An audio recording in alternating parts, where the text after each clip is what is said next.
Shiren the Wanderer.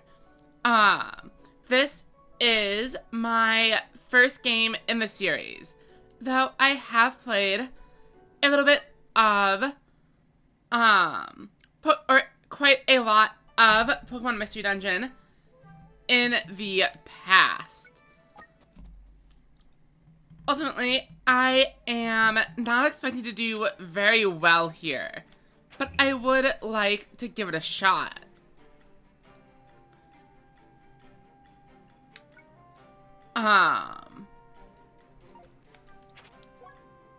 Unlike in Pokemon Mystery Dungeon, in these games, we reset to base every time we are taken out. There is no persistent leveling.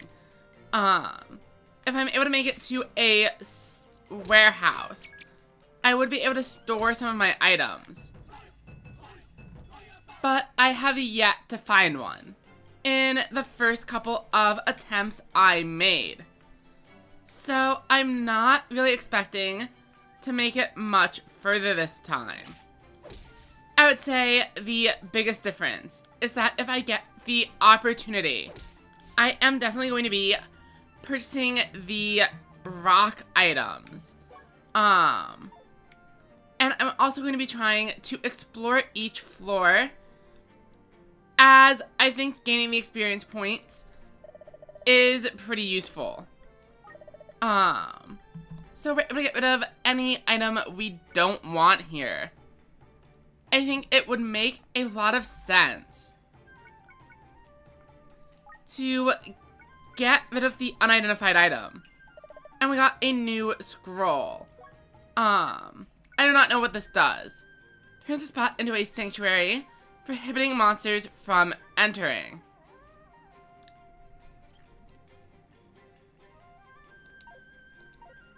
That seems pretty useful to me.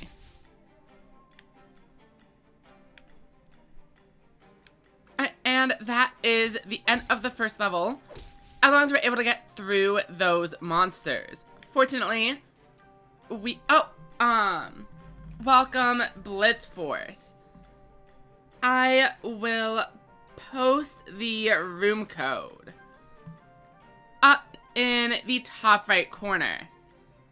I go over to the Duel Links area so I can grab the dual room info, or the stream element, I suppose is the more accurate term.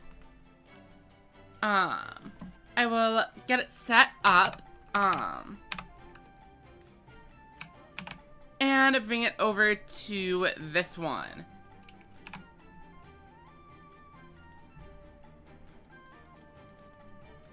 I guess black probably makes more sense for this background.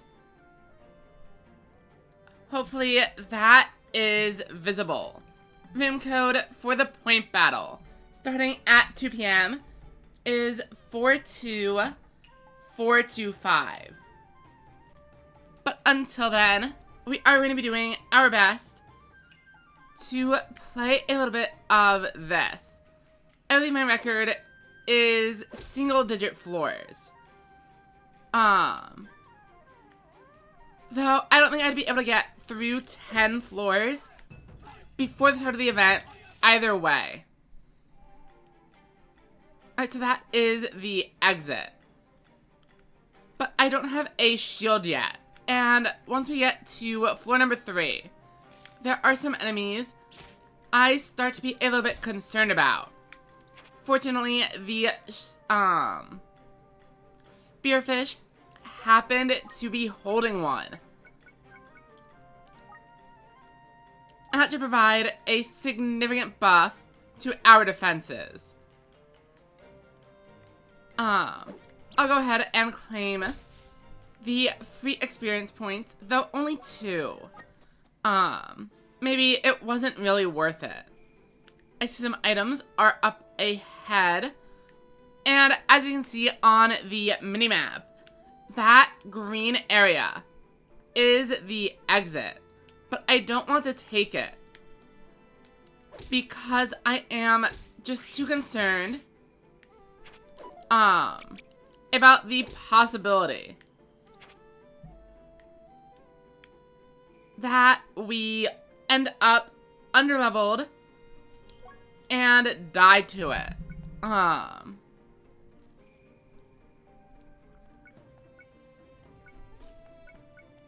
So we have one sleep scroll. An unidentified pot. Oh, but we do have an identifier scroll.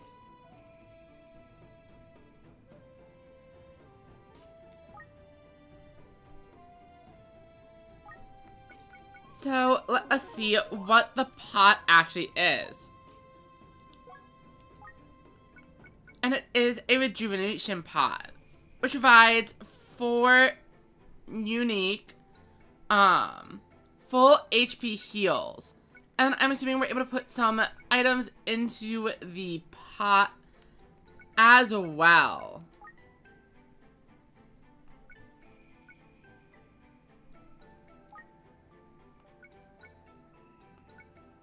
Wait.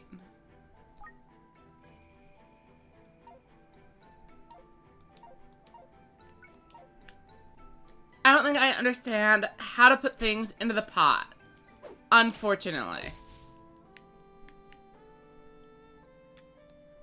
Okay, this is pretty concerning. These are the enemies that wiped me the first time I played. But it seems that we are able to take them this time. We gain a level. And our weapon is strong enough to one-shot some of these other monsters. Meaning, maybe we ought to spend a little bit of time leveling up. Oh, wait. My equipment was removed. Fortunately, that only means it was unequipped. Rather than being completely destroyed.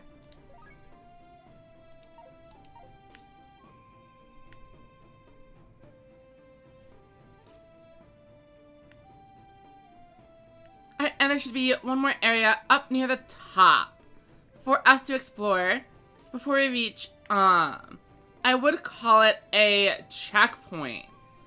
But unfortunately, that isn't really how it works in these games.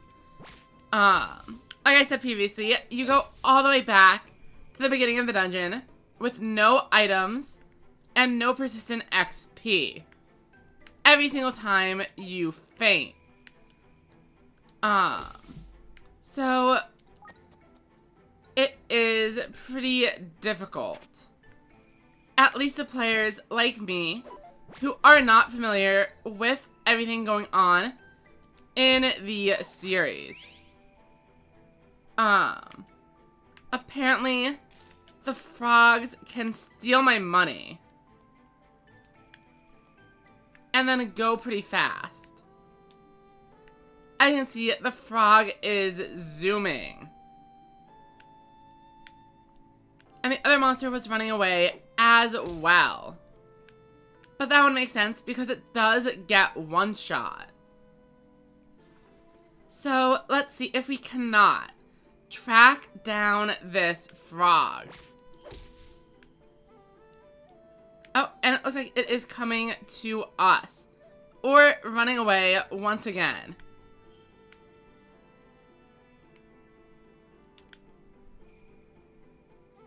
Oh, and another one.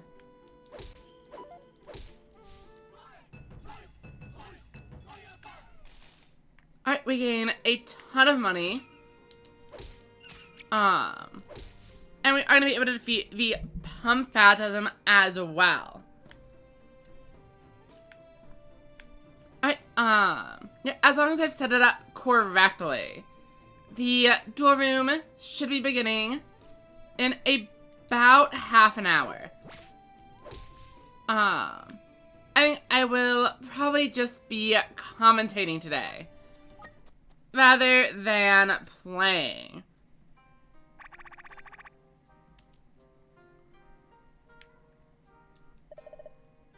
Alright, so we're at the market, and this is a great opportunity to potentially upgrade some items.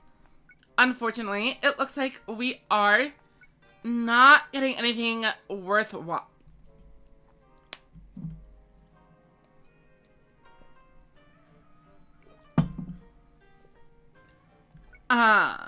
Nothing worthwhile from the equipment. The Wind Blade Scroll could be good as well. But I think I'm more interested in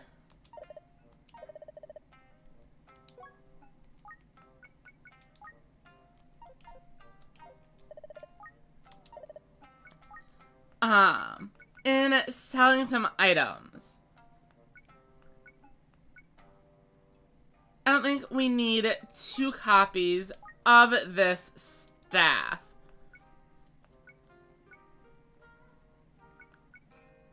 And in fact, if we were to sell the other one, we would be able to upgrade both of our items over at the blacksmith, assuming I understand how this works properly. So this is my first time attempting to do an upgrade.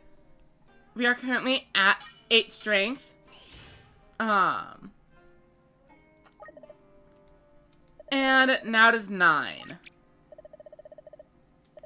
But we can only grab 1. Hopefully that is good enough, though.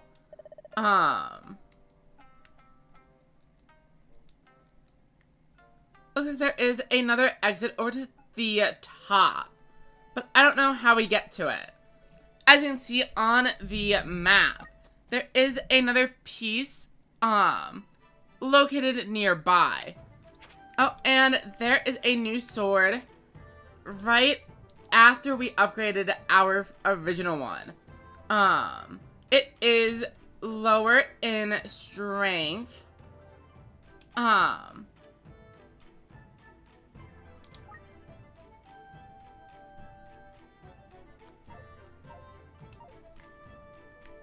So, I guess it doesn't really matter.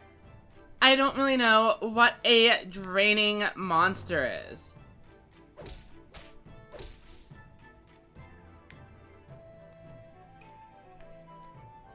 I should be able to take these on. Oh, and there are the rocks that I was looking for.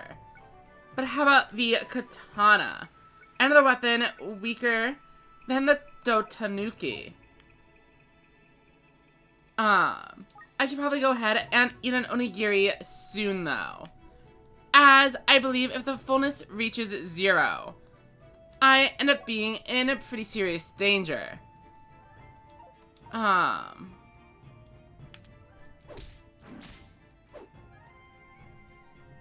For some reason, they use an ability and then kill themselves. Oh, welcome, Paco. I don't know why I didn't notice the chat earlier. Honestly, I am still a little bit sick.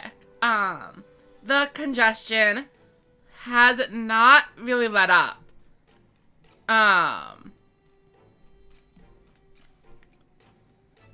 But otherwise, it's definitely better than it was a few weeks ago. Oh, welcome, Carrot. Hope you are doing well today.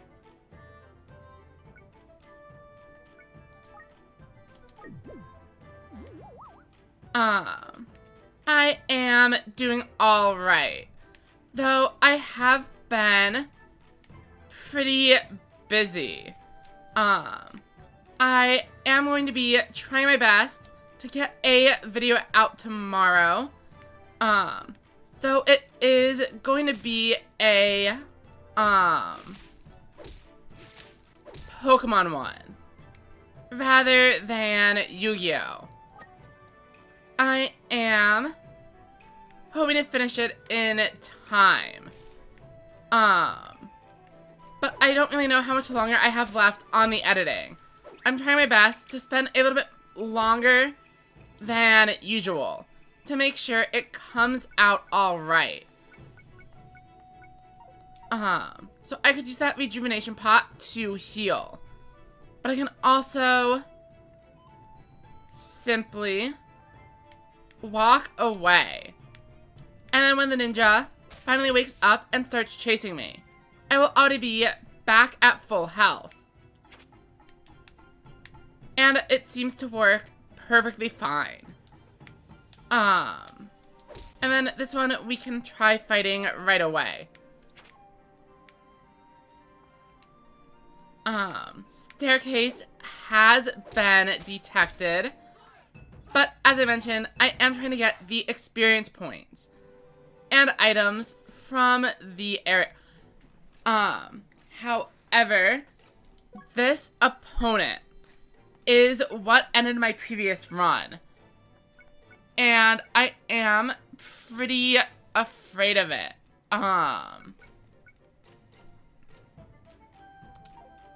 We are going to give it a shot though. As you can see, we barely make it through. But we do manage to find a +2 wooden shield, which is unfortunately still not as good as the one we started with. So we head back up to where the stairs are, defeating another ninja on the way. Let's see, is Porygon in the next video? I actually don't think it is. But I have a little bit of trouble sometimes remembering my own scripts. Might have been able to find a way to sneak it in there. Paco, from what I understand, the dislikes actually count as engagement and make the video get promoted. So, go for it. Oh, a carrier. Take one of your items to the warehouse. If it's a pot, it also gets all of the items inside of it. So, I mean, I want to use my best items for the dungeon run. But then, I guess I want to send my next best option. So I won't be starting from 0 next time. Let's go ahead and give them the Drain Slayer.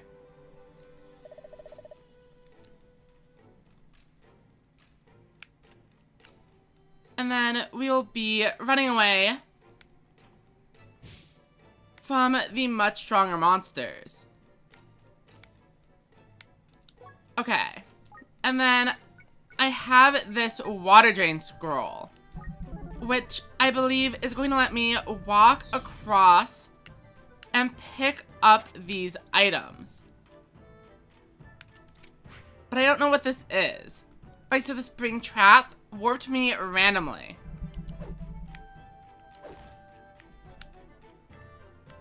Fair enough. I do like the dungeon design here. Having all the little ninja guys is pretty fun. And I'm actually doing okay against the hop and hitters.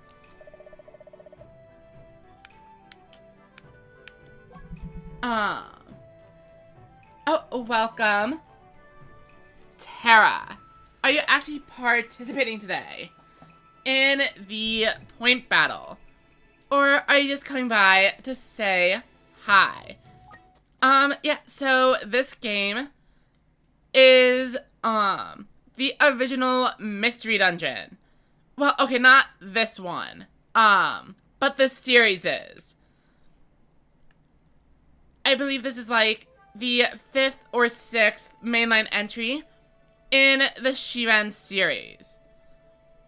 And we are about to head into the area I have yet to previously clear.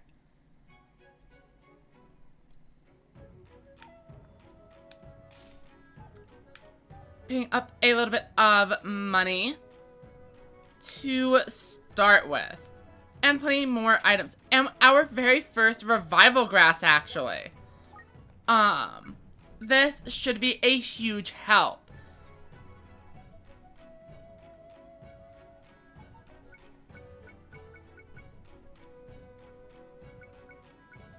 I think we're gonna go ahead and shoot a wooden arrow. And then the Hobbit hitter goes down no problem. Okay, and this is my first time at the shop. I know in Mystery Dungeon, the Kecleon is the ultimate post-game boss. So I'm trying not to steal anything from the shop. Pick it up and speak to the shopkeeper, but you can also sell an item by placing it on the ground. Is there a way to know what those items are before picking it up? I'm not sure.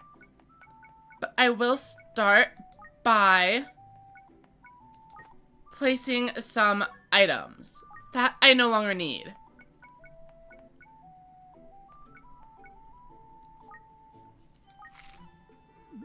And doing a little bit of inventory management along the way. I mean, we have the iron arrows, but the wooden arrow could still be useful. I probably don't need the shield, though. So let's go ahead and place that down. I am interested in seeing about this one. You see the chance that arrows launched at you will miss. So it is the same defense value. But I don't think there are a ton of opponents that are throwing items at me. Revival Grass sounds really useful, especially if it is only 400. And then that is unidentified, so we probably don't want to use any of these. Sanctuary Scroll, we already have. And then, I don't think we need any of this. Okay. So I'm assuming I can talk to them. We sell those. And then we grab the seed, and we are out of here. Having a few reviver seeds in the bag is a huge help. It's probably the single most important item, apart from, say, an escape orb, if things get really rough.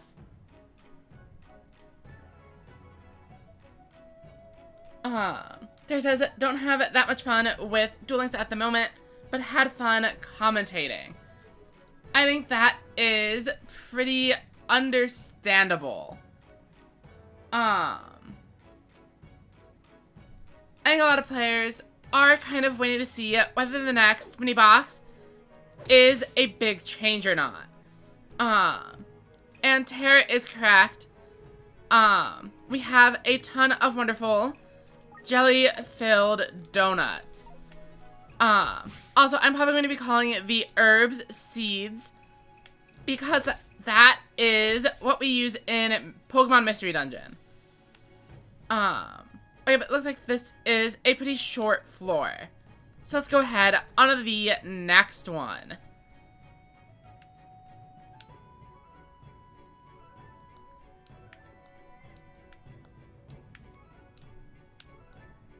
And there are that is a lot larger than the first one. So we're gonna go ahead and shoot at the Chintalas. But we apparently missed with our second one. Okay, so it is a 3-hit KO to beat them. For some reason, the hop and hitter decided to completely ignore us. I was definitely expecting it to be a little bit more aggressive there. The Chintilla is super far away, so we'll be able to beat it normally. I am a little bit worried about waking up this ninja while I am not at full health, as I don't really know what they do. So we're going to simply go the other direction and heal up our HP before the next encounter. And I accidentally walk right into a hop and hitter. But we are strong enough to survive the blow. Now, let's loop back around and see what we can do against this ninja here. I'll go ahead and start by shooting an arrow. Deals a little bit less damage than we normally would. Oh wait, I forgot they are able to reflect items. That actually caused me a huge issue initially. But with their little bats, they are able to reflect the items.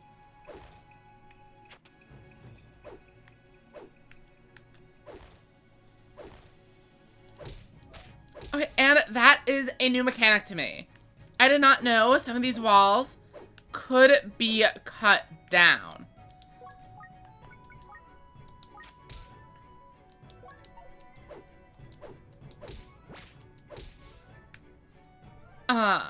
Fortunately, they do very, very visibly mark it. If there are additional hidden walls that they do not mark, I am never finding them because I am not going to go around hitting every single wall in the game just to try to figure it out. I think we should be able to take these as long as we don't miss.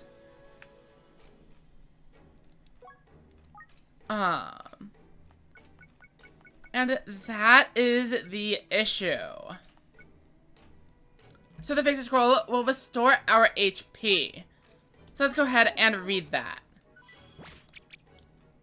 And that should give us a little bit of leeway to take out the monster. Welcome, Star-Lord. Hope you are doing alright. We are just warming up with a little bit of Shiren. But in around 15 to 20 minutes, we are going to be transitioning over to dueling and commentating on a point battle.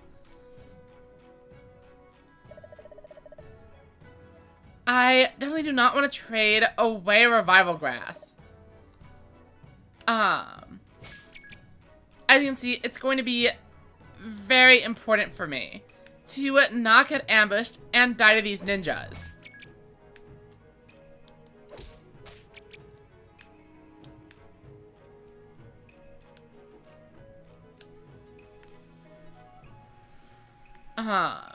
Now how do I fight it? There we go. Oh, and a fire ninja. Out of nowhere. I'll give it a shot. 11 is a little bit high. Especially if we then miss an attack. Do we have anything else that heals us? I mean, the confusion spell could work. And the Windblade Scroll would also do the job here. But instead, we are simply going to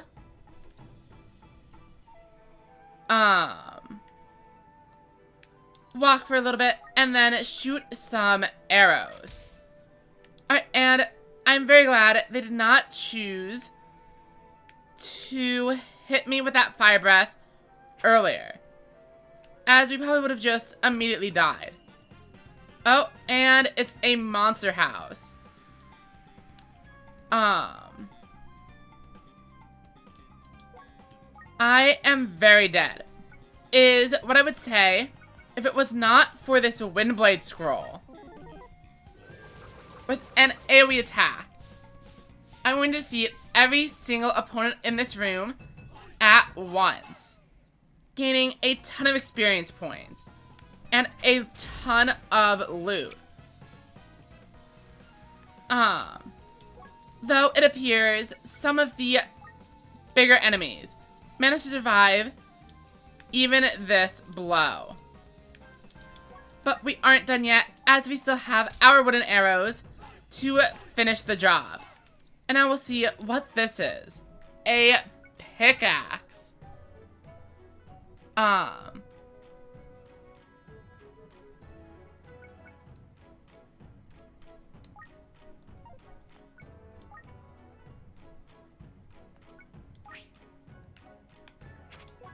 How good is the pickaxe as a weapon?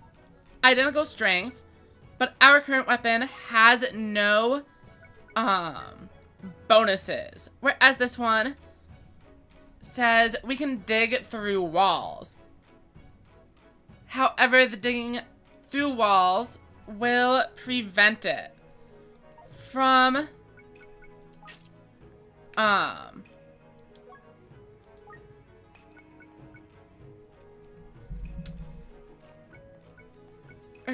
digging through the walls will decrease its power, which is a pretty fun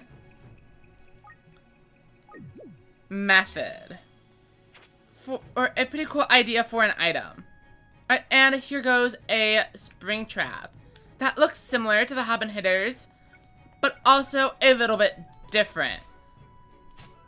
I guess they were just asleep initially.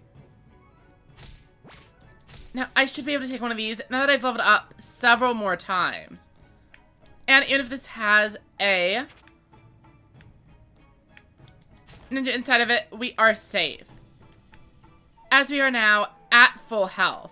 Let's go back into the monster house and claim the rest of our rewards. Though it also is going to mean we need to ditch an item.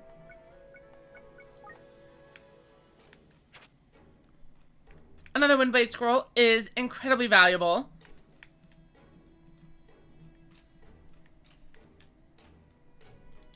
And do we want another revival grass? I feel like it is something we cannot overlook. And effects grant or inflict status effects. Access condition via the menu to see how to treat it. Okay. So we need to avoid all of these traps then.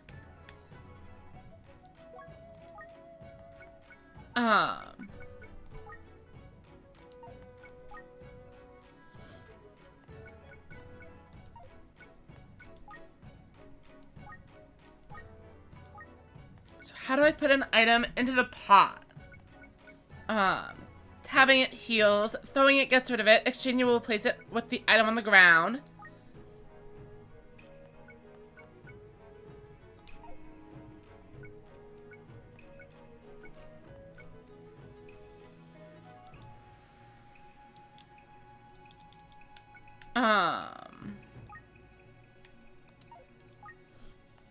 So I really don't know what I'm supposed to be doing here. Unless there's a different type of pot. But it looks like it should have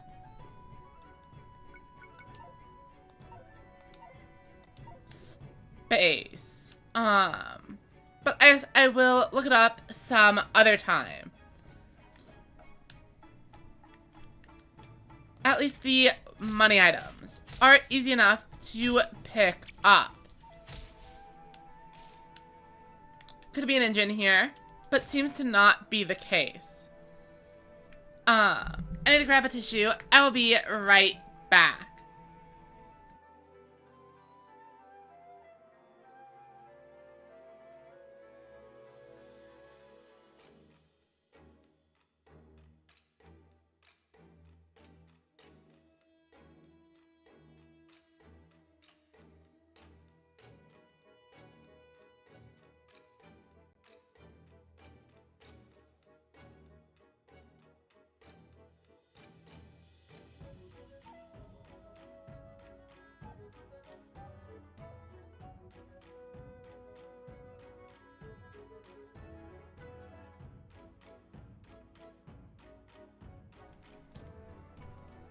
And we are back.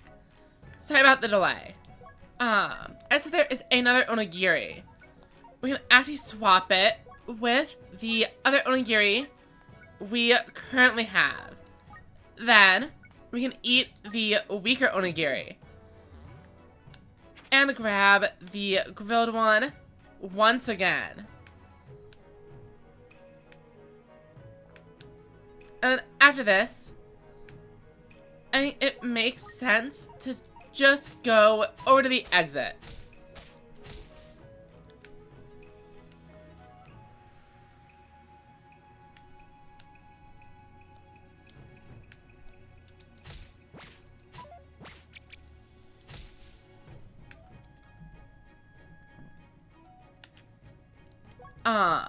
The monsters in here aren't really offering a ton of experience points.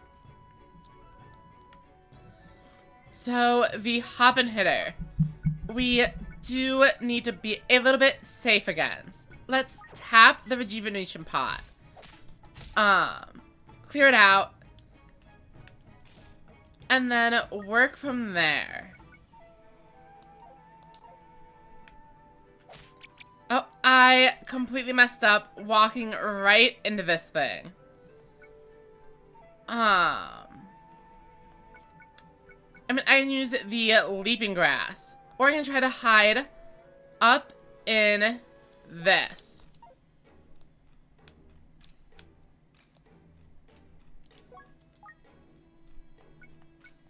Alright, we're just going to get out of here.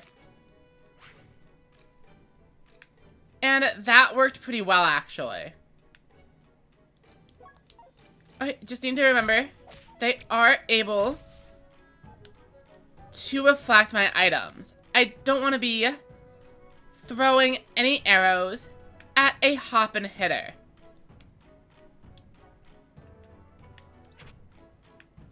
Dragon grass. Deal 70 to 80 damage is a ton. Seems pretty valuable. And then I guess we are pretty strong for this section. As long as we don't get too overconfident, we should be able to take them. We are two-shotting them. An onigiri scroll. What does that mean?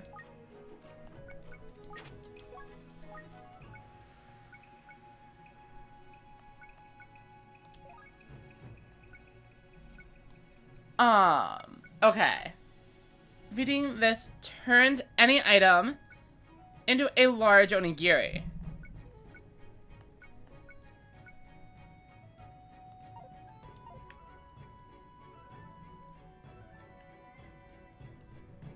Honestly, that doesn't seem that useful.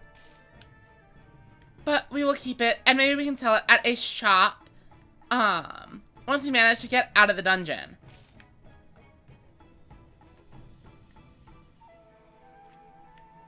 It looks like we do have a monster coming up on our heels. So let's go ahead and see how good this arrow is. It's about the same power as the rock. So I'm guessing the wooden arrows are weaker than rocks by a decent margin, or it's based on my own attack strength.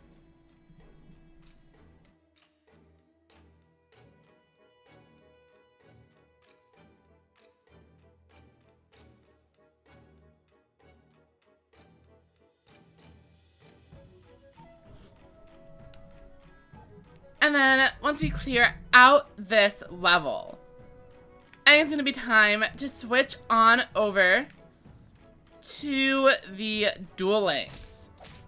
As the event is starting in under 10 minutes. And I would like to fight one more monster. Try to get ourselves to a clean level 10 before exiting the dungeon.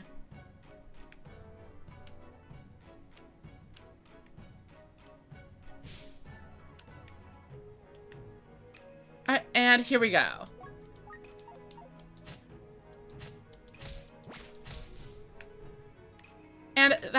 still wasn't enough, actually.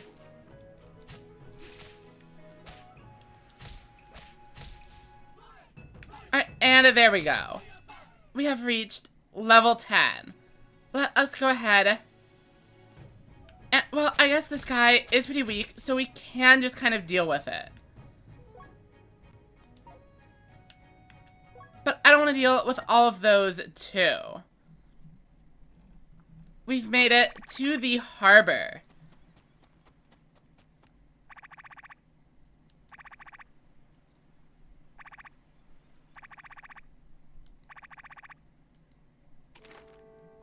And we've unlocked a new part of the map.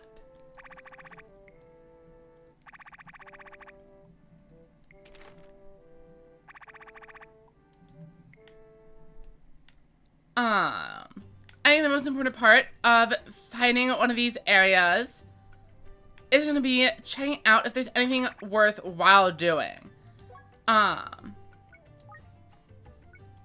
Things like shops in order to upgrade our weapons or sell excess items. Like, I think we've had plenty of onigiri found within the dungeon. But that is going to be a story for another time, as it is now time to go play a little bit of Duel Links.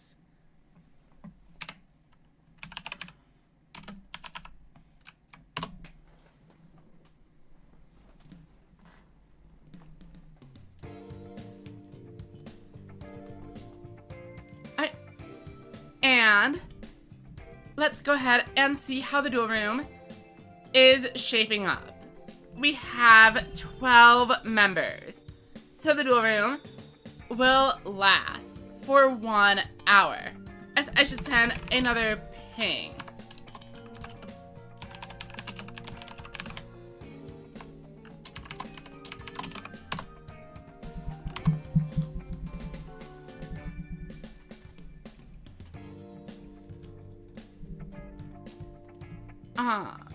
I guess we can fit in one quick ranked duel before the start of this event.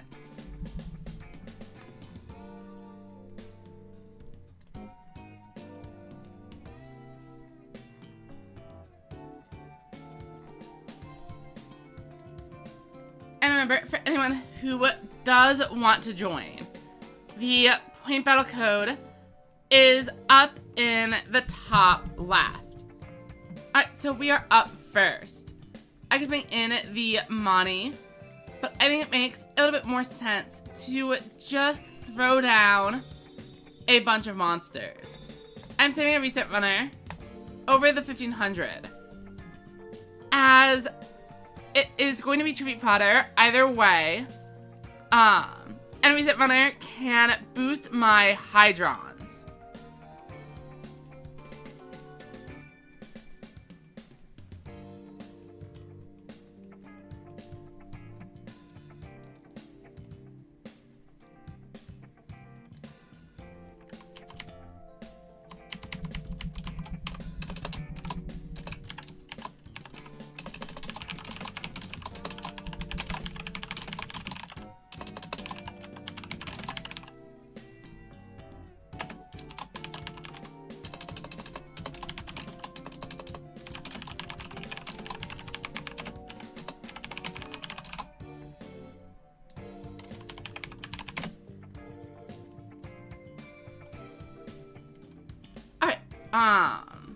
So they have a standard witch magician board, and that's actually totally fine for us.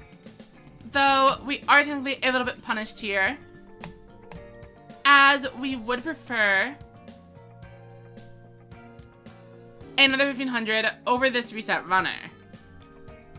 We will go ahead and mill, and then activate Ragnarok, return the particle acceleration to the bottom, get in a double debuff, and then Mani putting our maximum pieces back into the deck while maintaining one copy of each in case we draw the monster reincarnation.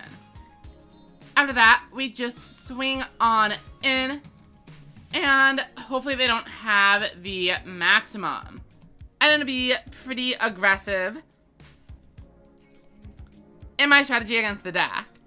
I think they do probably have at least 2 of the pieces, but even if they do, it's definitely sub 50% for them to draw into the third one right away. But here is where we get into a huge problem. The Cyber Stack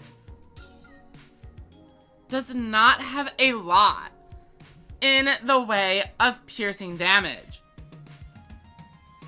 And that makes it pretty hard to actually get through this position right here. My opponent might just be able to stall until they draw all 3 maximum pieces.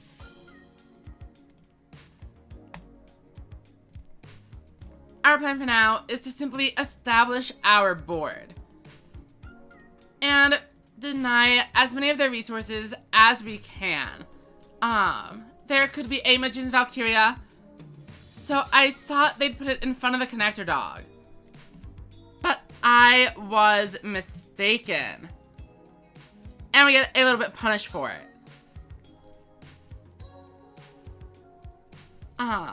If we're able to draw a monster reincarnation, or one of the 2 remaining right sides, we will be in the game pretty competitively. And additionally, we're able to use Maximum Ragnarok to filter out the connector dog. Our Money is still going to be able to clear anything it runs into. And it means we get to draw an extra card on the next turn. As we can see, there are multiple extra maximum pieces being set onto the board, which is incredibly concerning. I think they are just missing the red piece.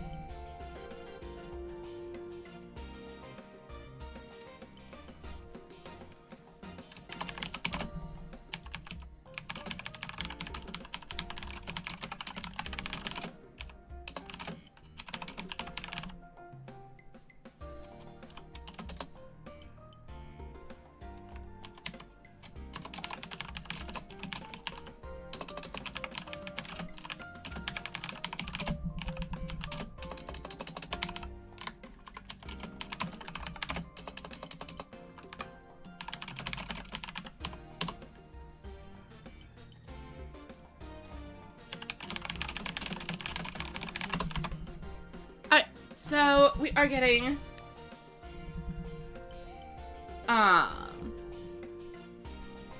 we're going to be finishing up this game in which they are doing a really aggressive Talismanic Seal Array play. I went to go check things for the point battle room. But whatever my opponent is up to, I do not think it is going to be winning them the game. I already have a Chaos Temptron. And I'm pretty sure this is just lethal on board. Though drawing 2 spell traps is definitely going to make me question that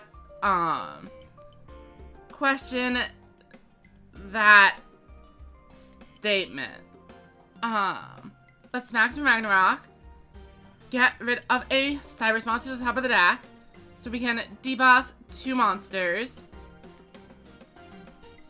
And then we Tribute Summon, and this is definitely a game. All we need to do is crash in. But we will boost the Hydron anyway. Swing over the Torna. And that does it. 2700 into the Yuga.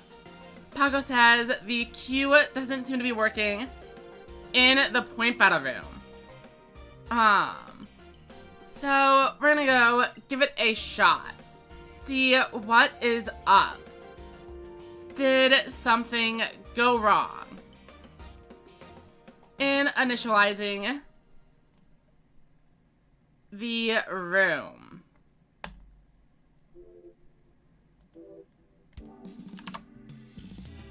But it seems that Paco has actually managed to find a room. But even more interesting is that I don't recognize most of these other names. So I'm really excited to see what players are bringing. Usually, these point battle rooms are a little bit more casual than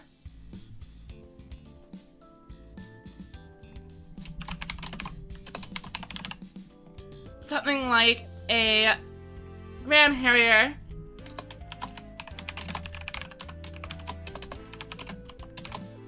or Quantum Cubes event.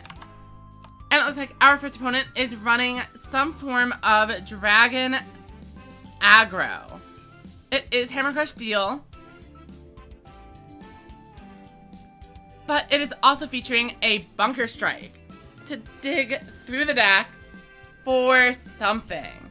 And Mystery Man, the opponent, is going to be running Thunders. We see a Dragius showing up, but Negate Attack is able to put a quick stop to its board clear.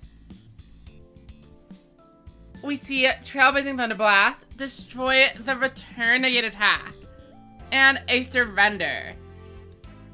I may have been gone for a few weeks, but it looks like the Battle of Negate Attack is still absolutely deciding a ton of games.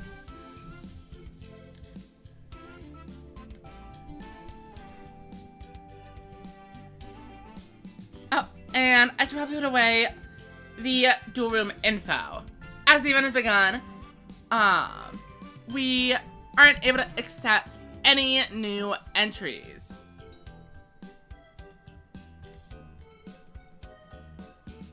So we see Joe tripping off a couple of copies of Essel to set a monster and fill out their board. Odo, though, bring in a Barrel Dragon, and if they flip heads, that tribute set monster will be destroyed, even if they flip tails, though. Barrel Dragon's 2600 attack points is more than enough to go over this Dragius, but a Trigger Drago is able to boost over the Barrel Dragon.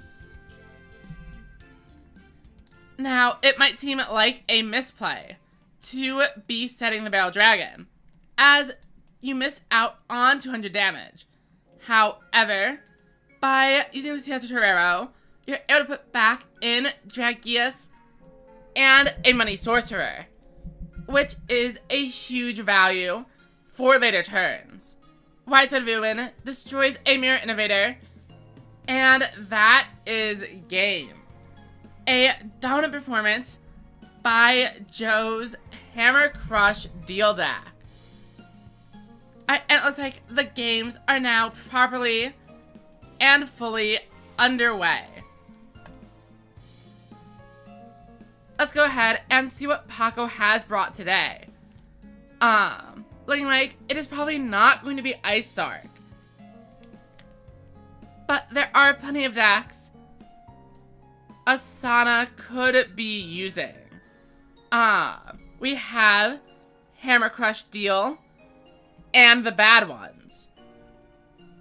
But we are seeing a turn 1 of Peaks of Blistopia, and Enter is unable to handle a 2900 boss monster sitting on the board.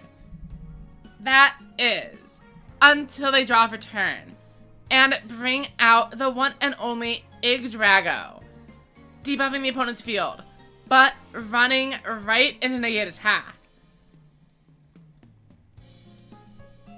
Paco summons a dealer, but is not able to find an out for the maximum. I'm assuming there are probably only a couple copies of something like Talismanic Steel Ray inside the deck. Or otherwise, Paco is going to need to summon their own maximum. And they are on a limited clock. Every turn, Yggdrago flips up a monster and inflicts pretty solid damage. But with the back against the wall, Worm Excavator is returning Negate Attack into the deck and popping a Talismanic Seal Ray.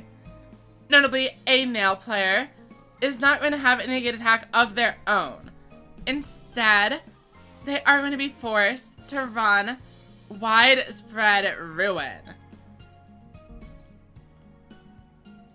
Primal Howling removes the other back row, and a Worm Excavator successfully clears over Yggdrago. But is it a bit too late? Enter has 16 cards in grave, and Attitude Hydron plus Maximum Ragnarok could be enough. And we already know Paco doesn't have the Negate Attack set. That all said, Enter does not find an out. And now, the Worm Excavator is at over 5,000. Flipping over a Reset Runner is going to be huge damage. And in fact, I'm pretty sure the Excavator is able to get even stronger. If they had another copy of Peaks of Blistopia on the field, they would have been able to draw 2 additional cards. But it still wouldn't have been lethal. And with only 4 cards left in Paco's deck, I think just swinging is the right play. We see a Chaos Centron and a Reset Runner. They are going for 0 cards in deck. A fully powered Attitude Hydron could be coming out. Or maybe they aren't actually doing it. But we see Maximum Ragnarok. How are they going to clear 5,400 attack? I'm not sure even an Attitude Hydron can get that big. There would need to be over 20 Cyberse monsters in the graveyard. This is definitely not enough. Is this player running Talismanic Seal Ray?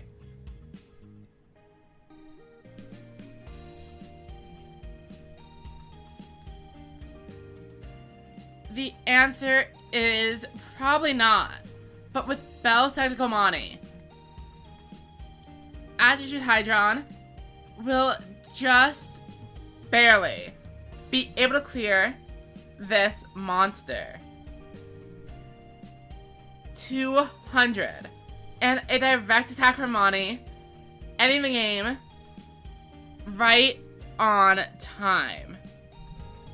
Enter did not have many turns left, but was able to pull together both boss monsters to take home a win in a maximum versus maximum showdown. Next up, we have Ursus on Roman versus Dark Tuner playing Yuga. Yuga is definitely the trickiest one to identify what deck it'll be. It could be Maximum Overload, given their very passive opening. But Yuga could also be on Hammer Crush Deal, Ultimate Bond, Seven's Axel Road, and a few other less popular decks. And we see it is actually Ultimate Bond, with them not summoning any monsters. I thought for sure it was going to be a bait. And the other 3 cards in the hand were going to be the... Oh, did I not update the stream title? I think I did. Oh, it's just over here. Okay. Sorry, my software was giving me some incorrect information. But it has been resolved. We see a Mirror Innovator, able to clear over a Harpy Lady. But is this going to be enough?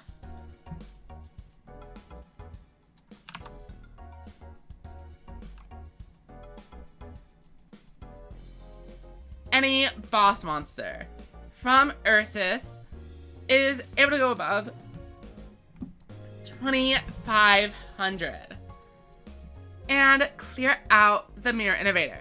Hysteric Force boosts a dragon up to 2,700. And now, Dark Tuner is going to need to have a pretty good trap card if they want to live to see another turn. Buffered Slime is good enough, but they are at a major disadvantage here. Not summoning any monsters turn 1 is incredibly unfortunate.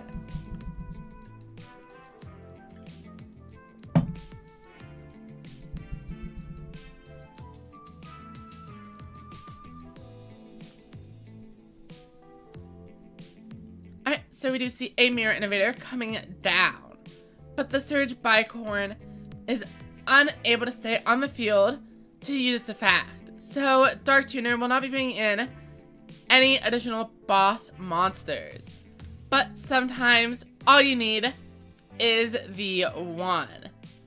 Mirror Innovator clears out the pet dragon, and with 2 back row, up against a Harpy deck, which will traditionally be running only Hammer Crush Deal, if anything. A Widespread Ruin might be enough to keep them alive for 1 more turn. Obviously Dark Tuner is not going to be giving up Amigos, so we know they don't have the negate attack. And with only 3 cards in the graveyard, it's pretty quick to confirm. We have not seen the Ruin just yet. Interesting. By swimming in with this Harpy lady, if Tuner has a Recital, there is still exact lethal available. However, Dark Tuner did not just have a Recital, which was played around perfectly. They also had the Widespread Ruin. And now Ursus is the one on the back foot. There are still the 2 back row potentially protecting them. And we already know there are 2 copies of Barrage of Steel in Tuner's graveyard. So we might not be seeing much go on.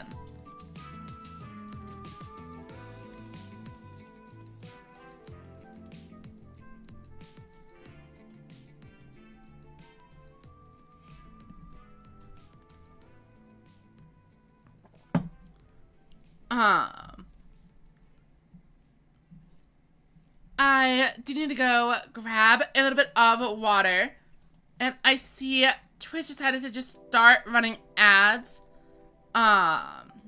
Anyway, so I will be right back so we can get into the action, and I don't have to just randomly take a second break right after the potential ads would have ended. I will, of course, be leaving this duel up so you all can see the action. And I will personally be right back.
Sorry for the delay.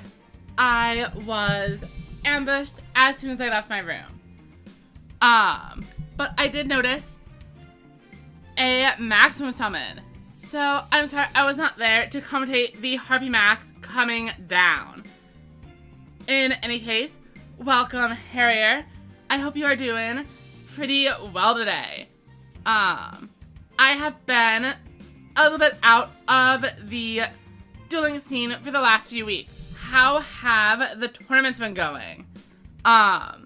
Is it still just machines and cybers and rebels? Or have any of the other decks actually managed to step up to the plate and offer a decent challenge? I know some people were excited about the odds for Maximum Overlord to better compete against cybers. Now that they aren't able to run the negate attack.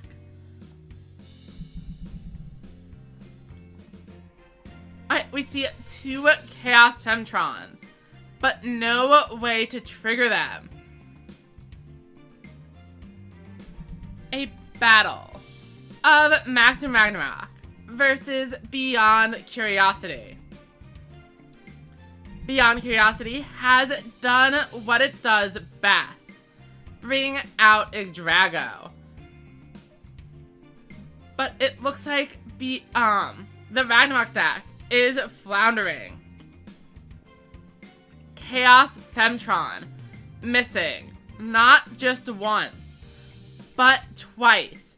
6 cards milled, and not a single successful hit on a monster to add to hand.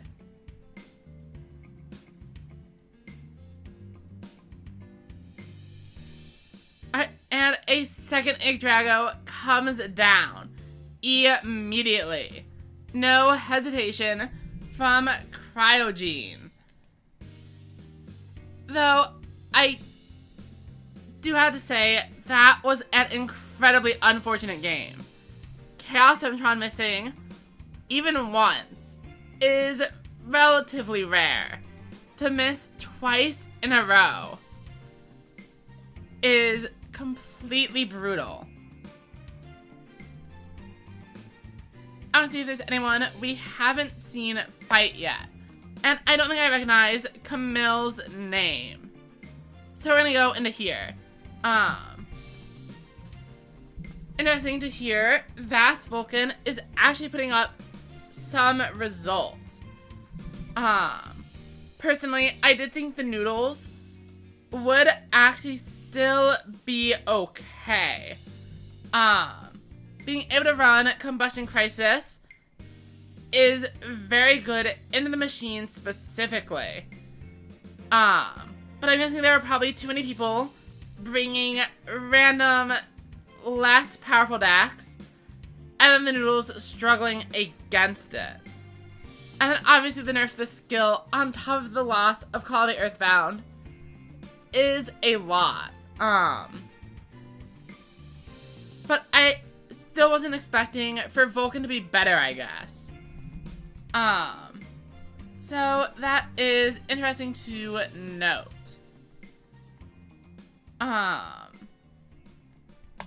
Let's go ahead and see what Paco is up to.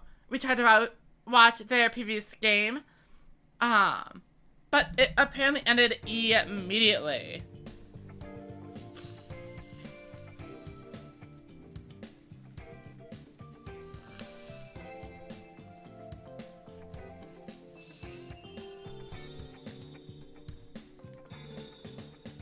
And both players start off pretty defensively, but Joe was hiding on a barrel dragon, and it is going to whiff.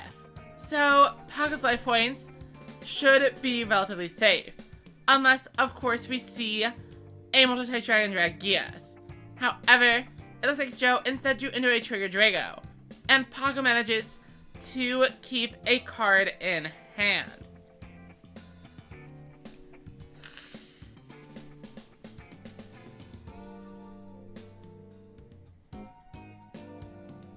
Paco still at full life points, but definitely at a bit of a disadvantage here. Clearing out 2 boss monsters in 1 turn is typically pretty challenging. Most decks do need a very good hand to field a double boss field of their own. And we know Paco is not running a particularly competent strategy.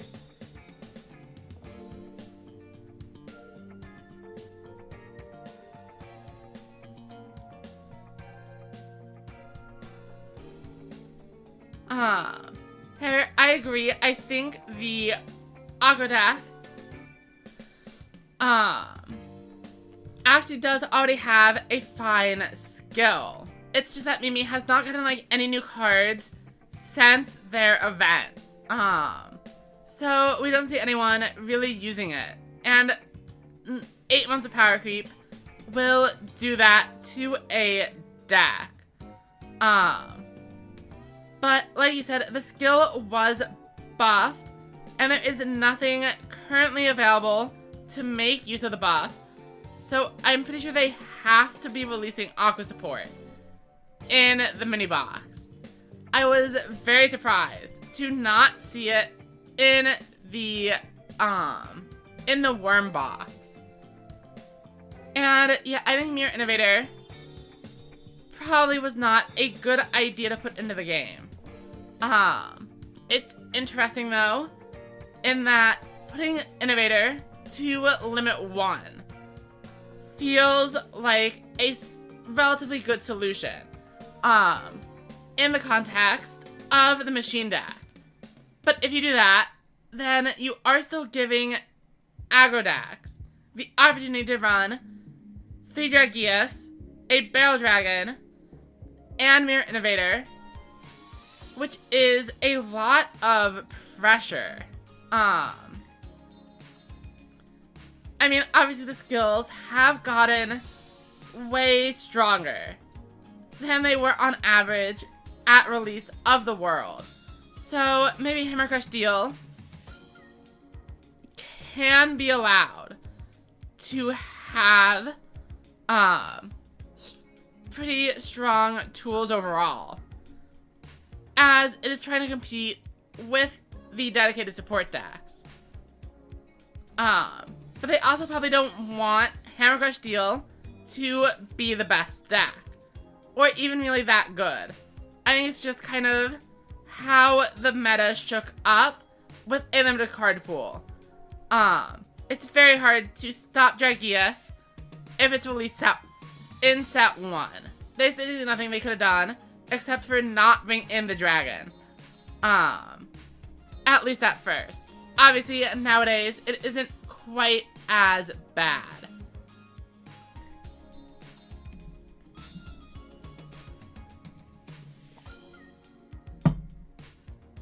Alright, so Joe's back row has been removed. However, I'm pretty sure that is a misplay. Unless they already have another field spell in hand.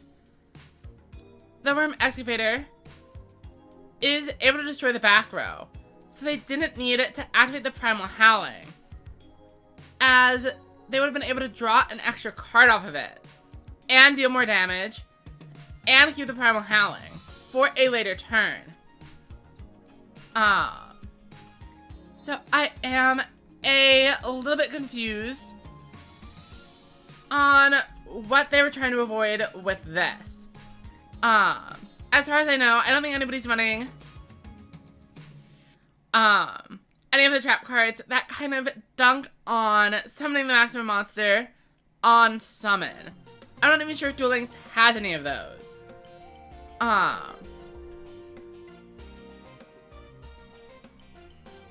And obviously, if it was a trap, it wouldn't be able to destroy a maximum monster anyway. And we definitely don't have Compulse in the game. That is way too recent. And there haven't been any other actual releases. And something like Compulse doesn't even deal with a maximum either, because they're able to just resummon it. So I don't know. We do see Joe go for a Dragius in attack mode. I think the thought process here is that they know Paco is running Gaze. And that stops them from filtering a card away, I guess. I mean, obviously, if you're facing down a 4,000 attack point monster, it is pretty hard to do anything wrong. Like, I don't think Joe had an out, and obviously, they can't just set monsters, or they get flipped up. So, throwing out a Dragius is fine. They are really going to need to find a Seal Array with swiftness. And in fact, they'd probably need it too. At 5,700, it only goes down to 37. And we weren't able to see Camille in the last one. So we are going to try again. And hopefully this one feels like loading.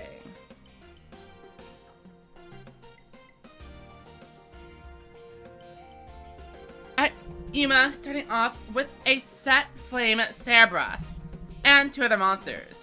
Camille on a Worm deck, just like Paco. But is it going to be a different skill? It is indeed Maximum Excavator.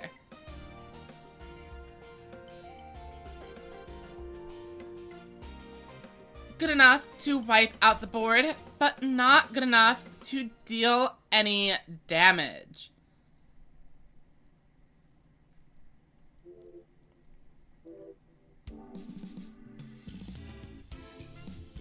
We see an extra spice coming in, and Fury Blaze is going to be removing the field spell and the buffered slime. With the addition of extra spice's 1000 burn, Camille is taking pretty significant damage, even without any attacks going through. A little more chip damage from a double extra spice swinging in, but there is an issue.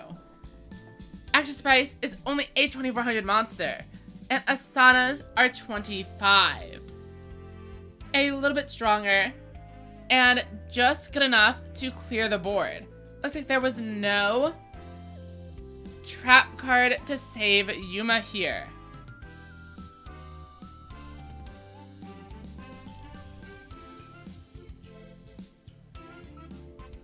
Alright, but a 3800.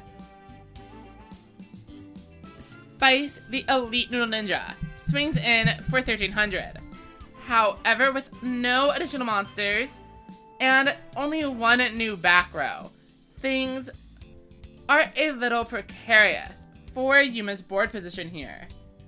Will they be able to protect Spice and make it on to the next round? Or are they going to be run over by a legion of tribute summoned worm monsters?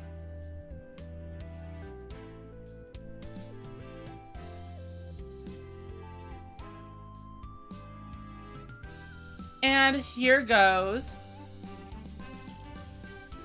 Worm Excavator, a maximum summon, and probably not at all what Yuma is going to want to see here. Worm Excavator is going to be able to destroy the middle card, as the one on the left was already not activated on a previous attack. But it was just the 3rd Fury Blaze, but with another copy of Peaks of Blisstopia. Things are looking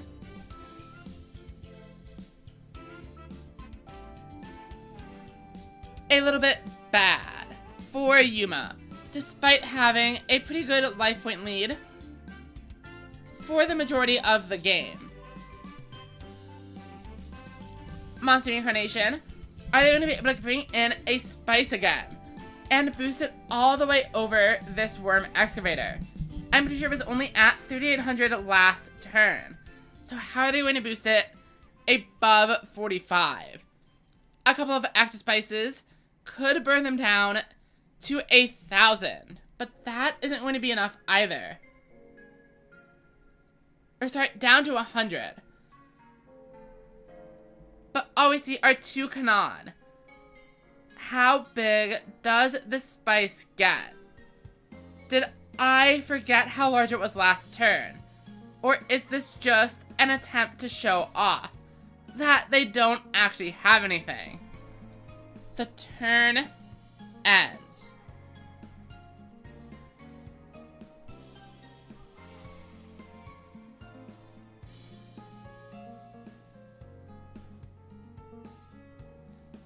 And with 5,400 attack, this is going to be pretty much already over here.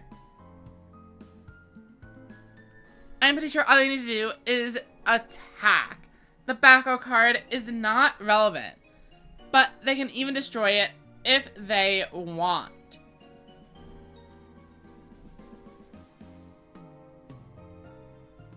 So, what are they going to do? Buttered Slime is destroyed, but as we mentioned, it is not able to stop a maximum monster from attacking. Buttered Slime only works on level 8 or lower monsters. It swings in boss on boss violence, dealing a little bit over lethal damage. Though, of course, they could have also just swung into the Flavor Inspector for even more without all that setup. Oh, welcome, Yuma. Sorry it has not been going well so far. These events are usually pretty competitive, despite being not very competitive. It's kind of a hard thing to balance. On the one hand, players are not taking this game or these point battles quite as seriously as they do Grand Harrier and Quantum's events. But on the other hand, players like Paco are literally qualified for the World Championships. The players here tend to be pretty strong. So even if they aren't playing the best deck in the format, they know what they're doing. They're usually not making crazy mistakes, unless they are intentionally throwing for content. So it's a tough room, even if it is a casual atmosphere, I think is how I would put it.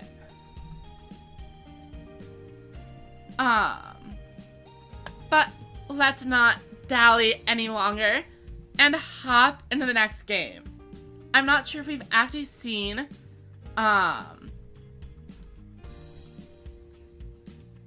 wait, is this the one I clicked on? I am pretty sure I meant to click on a different game. As I didn't recognize one of the two names as one we had been following very much. But I suppose this is fine as well. Harpies versus Ultimate Bond. A Goha Rush Festival winning deck. And, you know, also machines, I guess.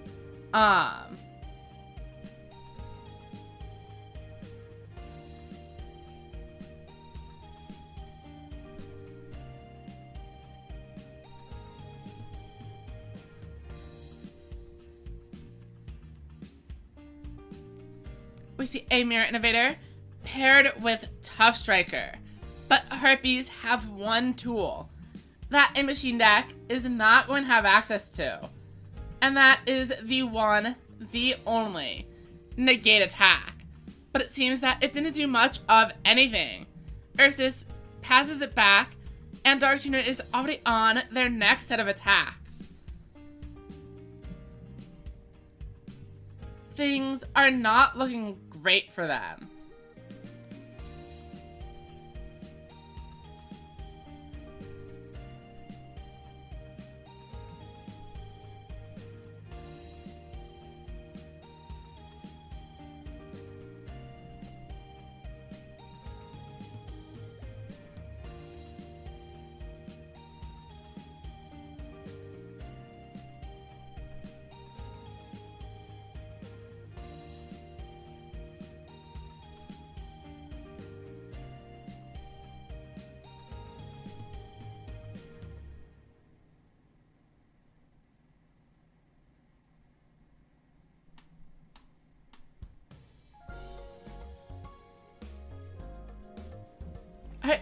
Eternal Freeze, and Music Princess Recital. A little bit of an unexpected back and forth, and this game is going on for quite some time. Another Mirror Innovator. Will it be able to inflict piercing damage? No. It is going all the way in for a 4,500 attack point swing and destroying that Harpy Lady and ending the game right away.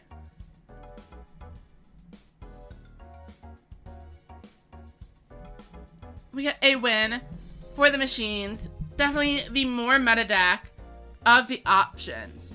Oh, welcome, Vet. I don't think I recognize your name from in the room.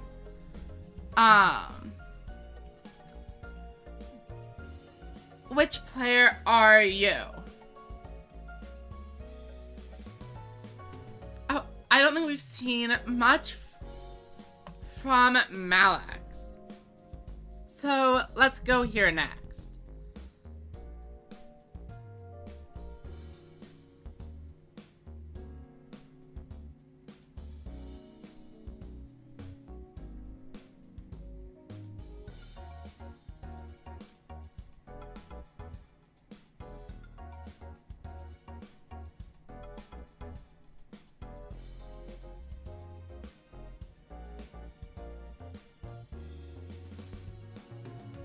Alright, so we see a Cyberse mirror match. Chaos Femtron. Finding a Bell Spectacle Monty. Oh, and Vet appears to be Enter. A player we are currently spectating. Bell Spectacle Monty coming down for a huge debuff. And swinging in for a direct 2,300 damage. Next, Particle Acceleration is going to destroy the monster reincarnation. But Reset Runner mills Widespread Ruin. Bell Spectacle Monty on Bell Spectacle Monty Violence, swinging in for 1,100 to Malix's life points. Unfortunately for Enter, this means Chaos Femtron is sticking around for another turn, and is able to find an Attitude Hydron, able to buff itself up high enough to draw a card. However, there is a lucky break for Enter. Malix does not have another low-level monster and is unable to finish the game. And this gives Enter the chance to maximum summon. We are down to the wire. Particle Acceleration, removing the back row. And I'm pretty sure we already know both copies of Hydron are in Malix's graveyard. So they concede. Oh, welcome, Karen Witcher. Hope you are doing well. Or wait, actually, I'm pretty sure if you said who is there. I don't know if I'm missing out on a bit here.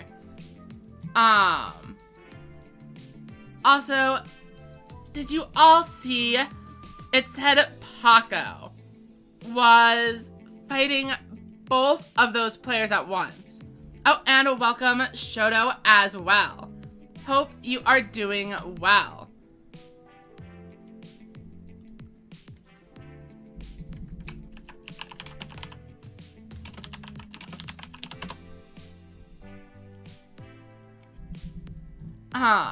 Okay, so I see Figs who? And welcome, or thank you for the follow, and Shoto, I am doing well. Okay, and also there's a game going on. I am very easily distracted. What is even happening in the game? Okay, so there is Harpies versus Machines. 2 Harpy Lady Sister pieces is definitely going to be able to clear out this Ovenwolf, unless a trap card is flipped up. But with Widespread Ruin, nothing will happen, as Harpy Lady Sisters L is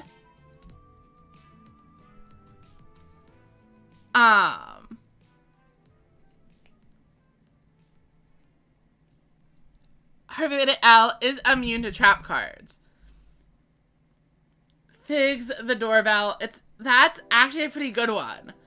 I'm surprised I haven't heard it before.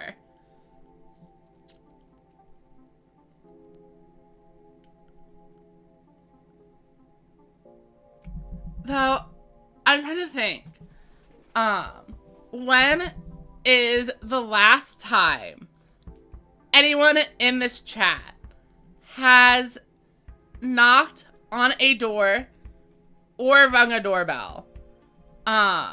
If you work as like an Amazon delivery driver, it doesn't count. But thinking about it, like if I am going to somebody's house, they're going to be, I'm just gonna call them and I'll be like, hi, I'm here. And then I'd walk in.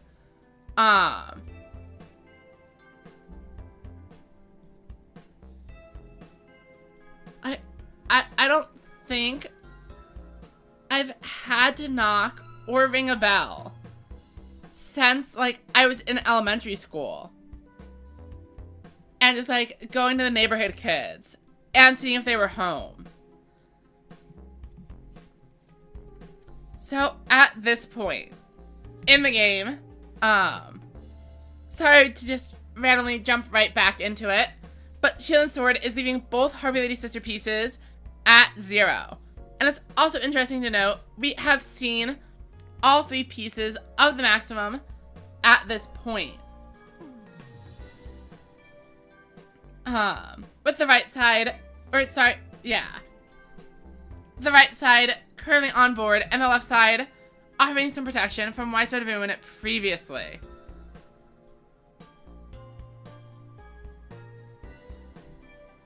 We see them swing in, but they are just barely able to hold on. With 200 life. Can Ursus find a double boss board to clear out the Almond Wolves for game? Oh, welcome, Michael Farrell. I'm doing pretty well. All things considered. Had COVID a few weeks ago. Still a little bit congested. And definitely not on a proper sleep schedule. But other than that, I am mostly recovered. And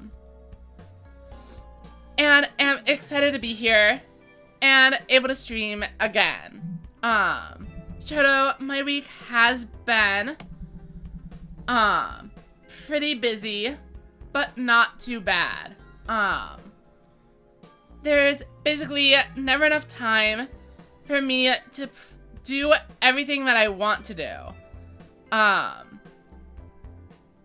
So learning schedule management is probably the thing I should be focusing on the most right now.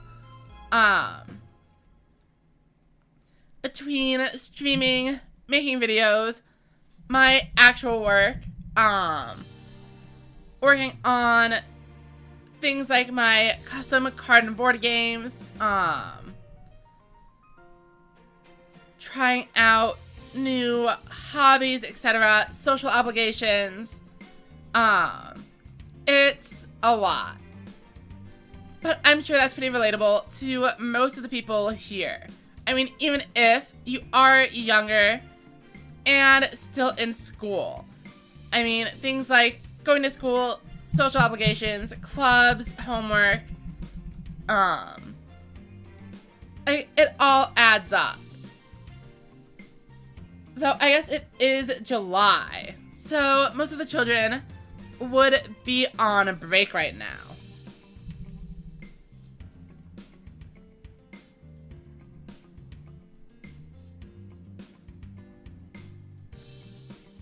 So, Ursus with 200 life versus Dark Tuner 1700. Ursus is trying to stall out the game, but the Ultimate Bond deck has a way through this.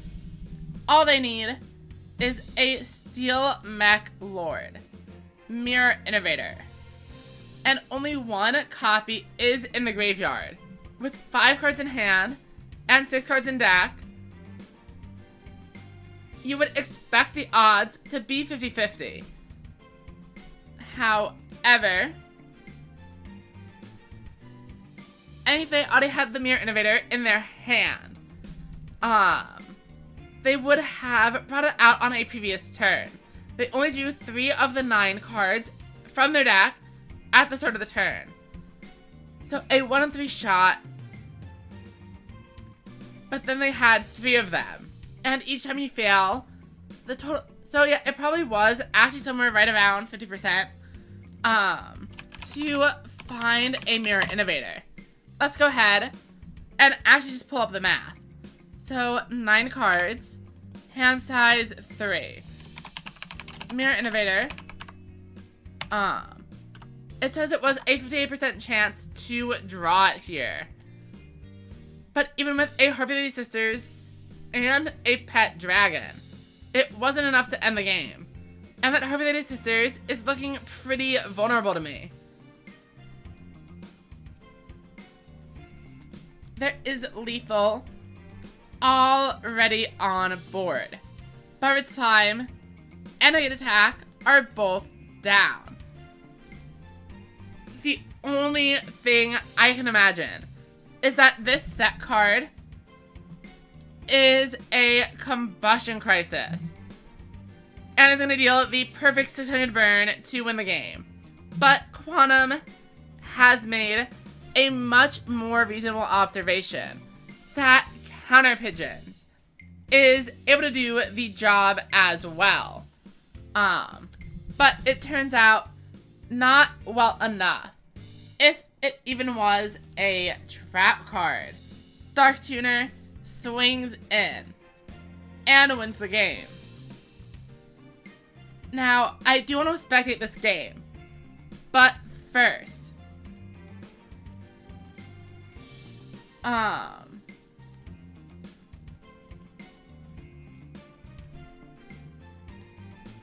let us take a look at the stakes. What players are currently in the lead? We have Mystery Man at 6,700 and Paco at 56. Even if Paco wins a game and it gains 1,000 points, if it is not against Mystery Man themselves, they aren't going to be able to do it. So instead, let's take a look at Malix, the 3rd place player, with a significant 2,000 dual power gap. It seems that the outcome of the battle isn't going to make a huge difference.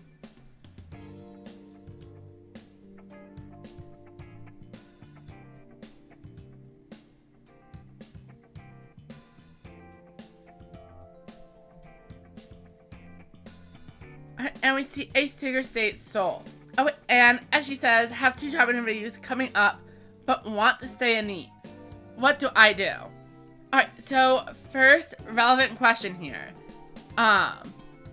Do you have a trust fund? How necessary is money? Do you enjoy eating food or having shelter?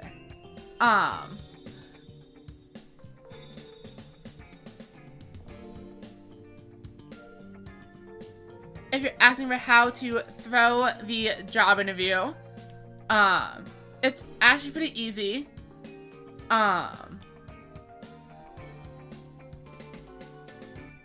Just ask them a lot of really annoying questions.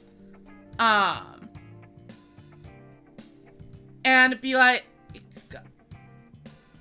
very concerned about the most minor of details.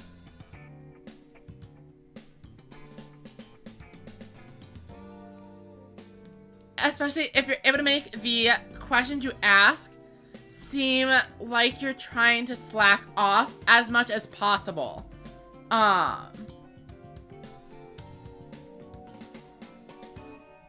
So, for example, someone might want to know about lunch policies. And that could be a totally normal thing to ask. Like, is it a 30-minute lunch break, an hour? Is it paid or unpaid? But instead, if you're trying to make sure you don't get the job, you should say, so if I take, you know, a 90-minute lunch break, is anyone really going to notice?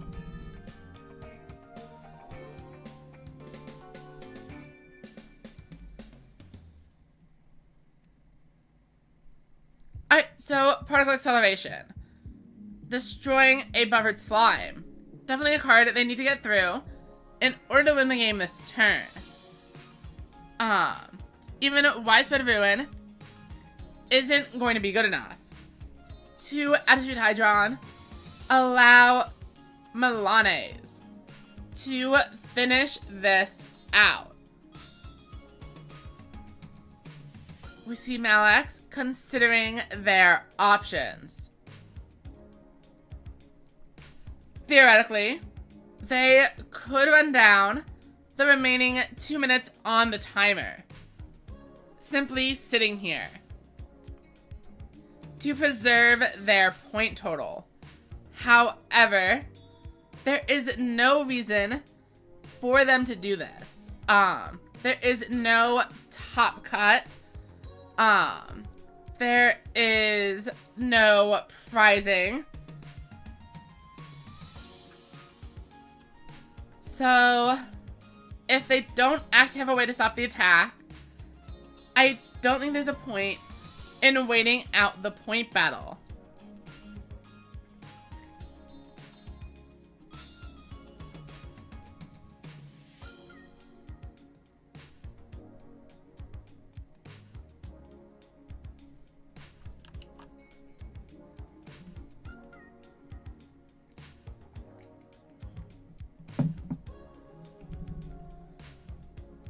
Oh, and like Quantum says, it could be the bug. Oh wait, but here comes a Widespread Ruin. And a welcome Dark Tuner.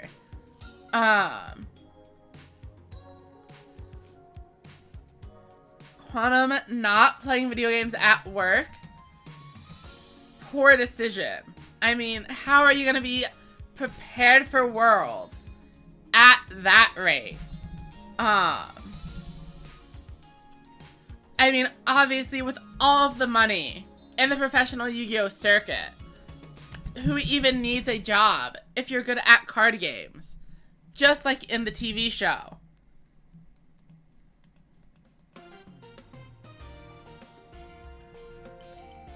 So, while there are 3 games currently going on, the point battle is actually over. And somehow, I made it to the top 8, despite not playing any games. Of course, 8th place is a bit of a lie, as there are a lot of players in 8th who essentially did not play or were not able to end up with a positive record. Today's winner is Mystery Man. So I will be trying to contact them. Oh.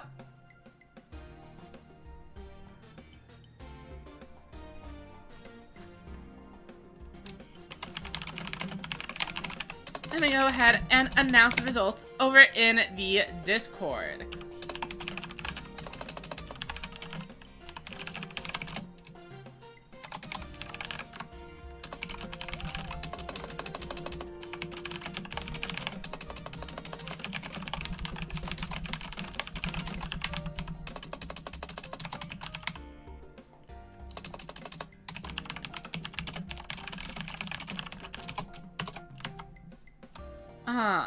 Snipping tool and capture.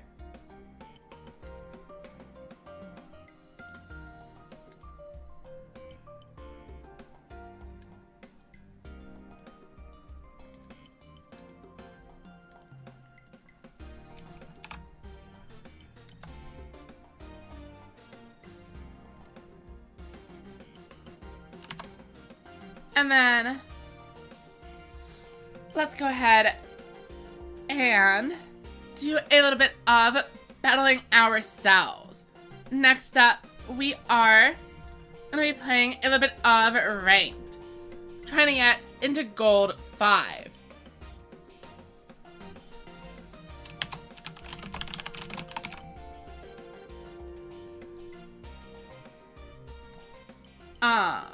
Though probably not for all too long.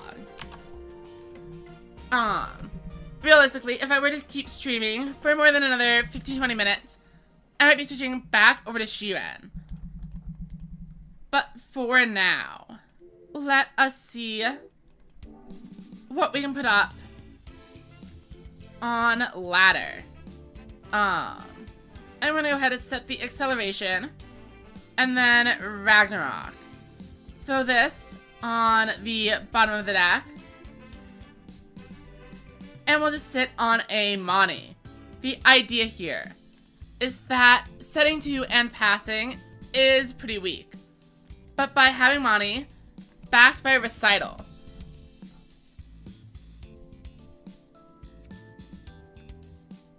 they are going to be able to bring in 2 different boss monsters. And I would say most decks have trouble doing this. However, Harpy Ladies, one of the few where all of their monsters are 1 tribute. And they very well could be able to do it. We see a Hysteric Force activating, but that is good enough for me. Music, Princess of Seidel, coming in clutch. And our tribute monster sticks around for another turn. But with a full set of maximum monsters in my hand, do I even care the Smani survived? I mean, I think it's usually better to just ignore the maximum.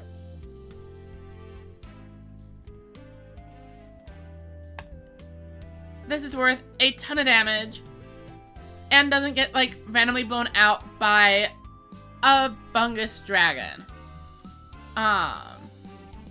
So send the head of the monster to the bottom of the deck. Debuff both of their monsters. And then shuffle them away with Selectical Mani for an additional 900. And we will see how this goes.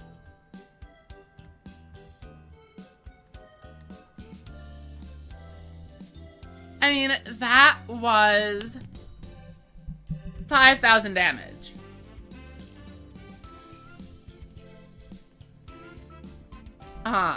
Which is definitely more than we would have been able to deal with the Yggdrago on its own. Our opponent sets 3 face down. And I suppose this here is when we would start caring about the existence of cards like Buffered Slime.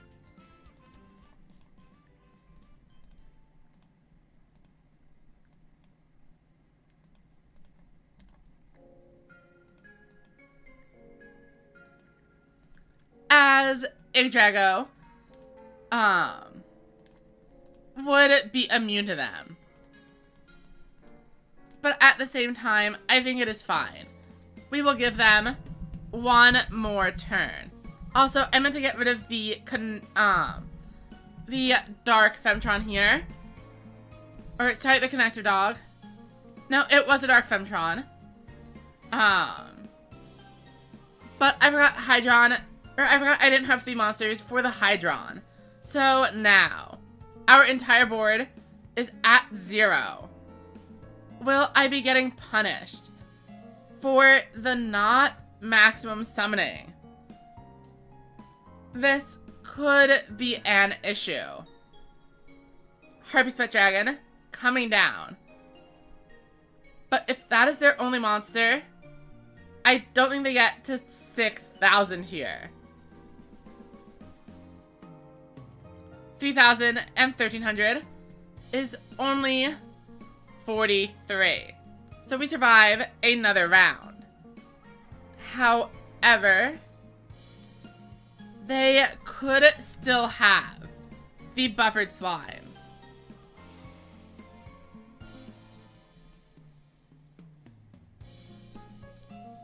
We'll go ahead and add Extra Hydron to our hand.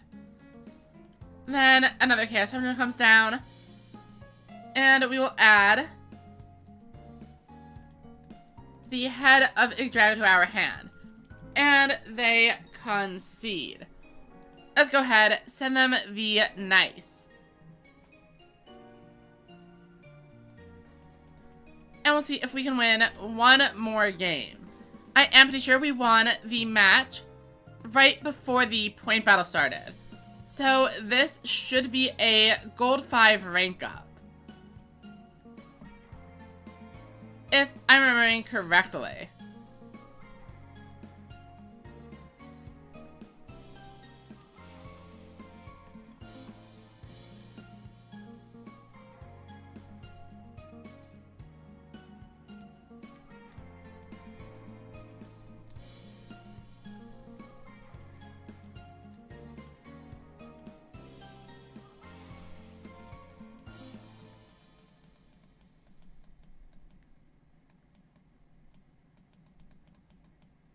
Alright, and it is a rank up game.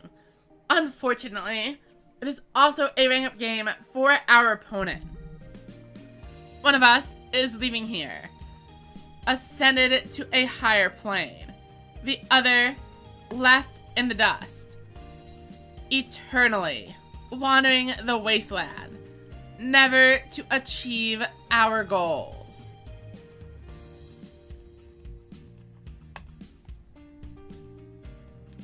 I mean, I could just end here, but I am actually going to summon out the Dark Femtron as well.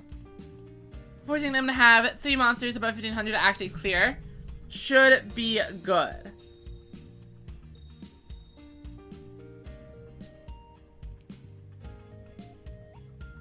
But they are starting off with an Essel.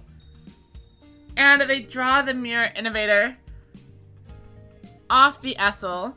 So any other boss monster, and we are suddenly in a pretty bad spot. Barrage of Steel, even here to destroy the face down. Mirror Innovator up to 2,700. And what else do they have? Alright, 2 back row. And a set monster. Even with the Mirror Innovator Mill, they weren't able to clear my board, which is kind of what I was planning on. And then we will activate Gaming Mode to destroy the Mirror Innovator.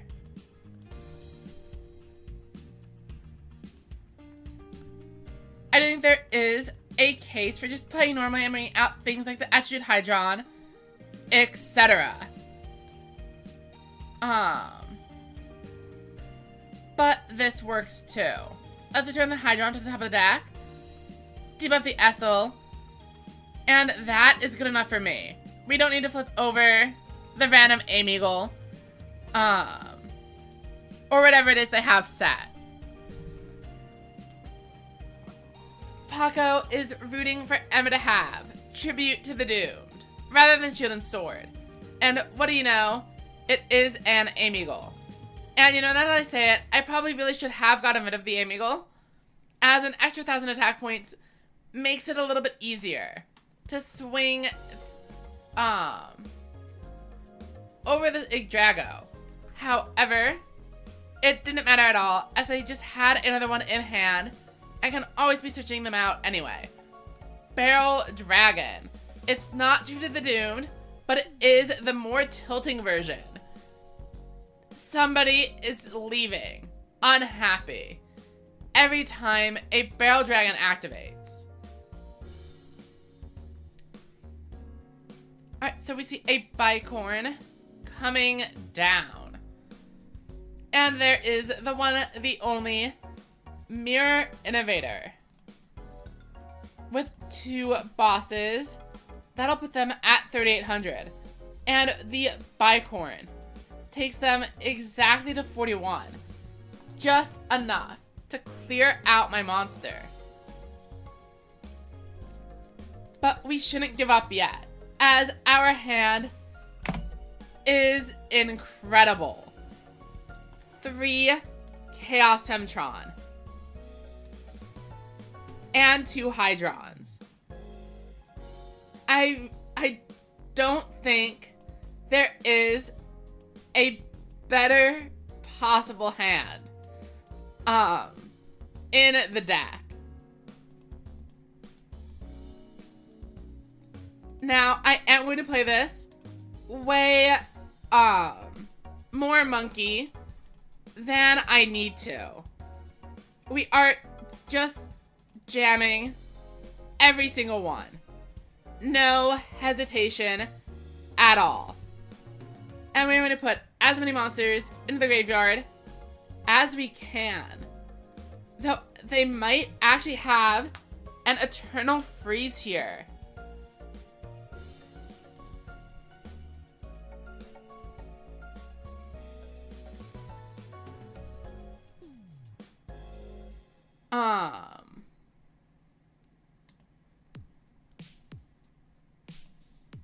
Let's activate Ragnarok. Put this on top of the deck.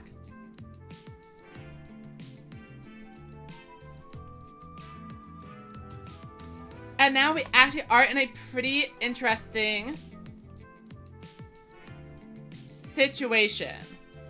Where if their card is Slime, they actually get to survive the turn.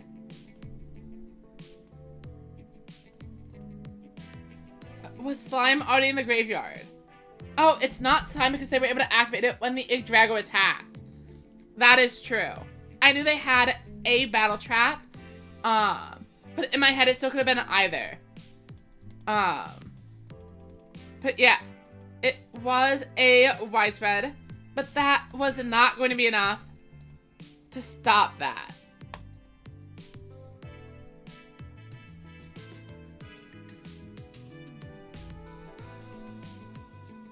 This is not ranked. Okay. Heading out of here and in the next battle. We are now gold 5.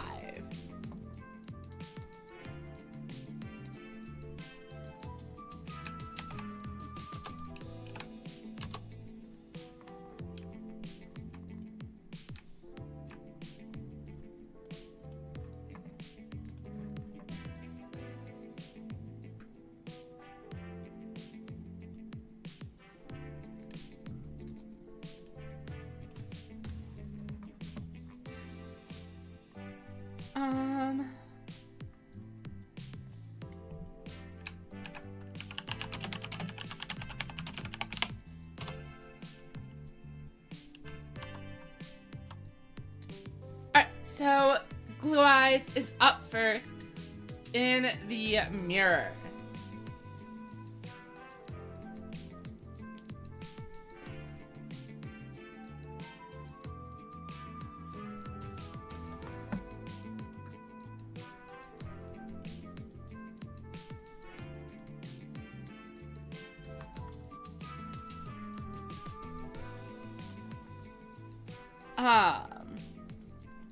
Look, Paco, like I said on the previous stream, we are here to represent the underused decks, the rogue strategies, the ones completely decimated by this ban list.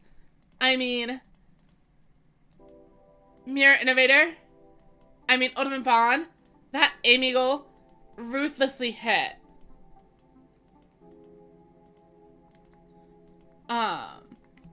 That Attitude Hydron, it's just not in the deck anymore. Nerfed to oblivion.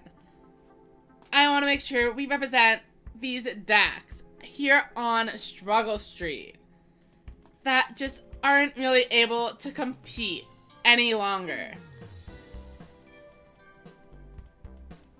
They may have been hit, but true Cybers fans will keep playing the deck, even if there's no shot of winning.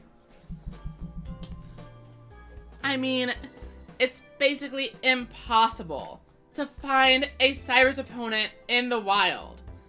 They are an endangered species due to how devastating and harsh Konami was to this deck that has done absolutely nothing wrong.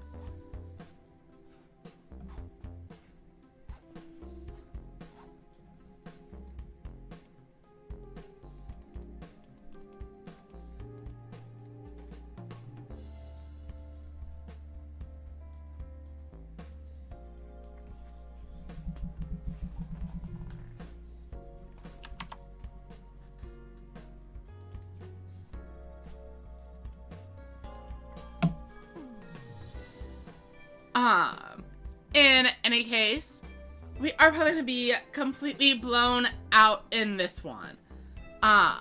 We had 2 Chaos Tron, but we're not able to use either of the effects. Whereas my opponent has been adding Attitude Hydron into their hand.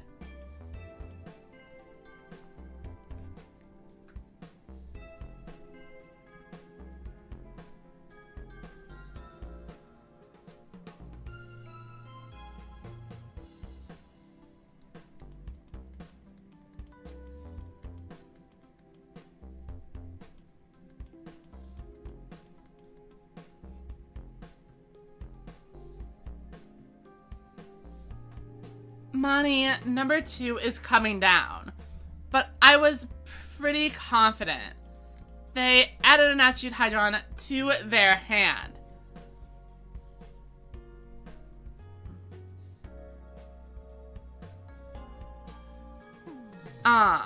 Maybe the 900 debuff does end up being more damage here.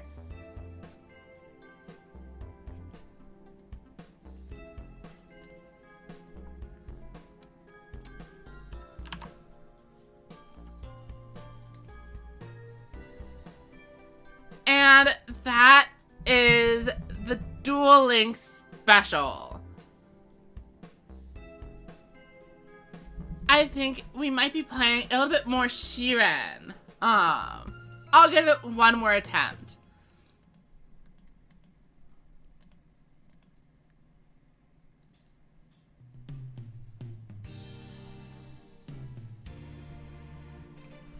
It's definitely been harder than usual to stay motivated and actually play the game.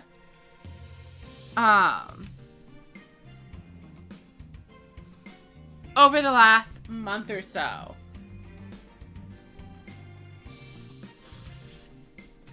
I still think it is a good game. I still enjoy playing. I think they're just usually at this point other things I would like to spend my time on.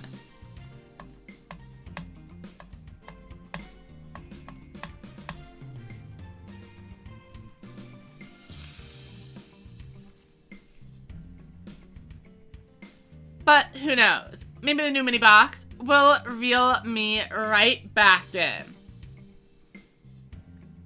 I mean, Aquas are a pretty fun deck, but if all I get is like Prison Master, and it does absolutely nothing, it's going to be insanely disappointing. And I legitimately might just like stop making Duel Links videos.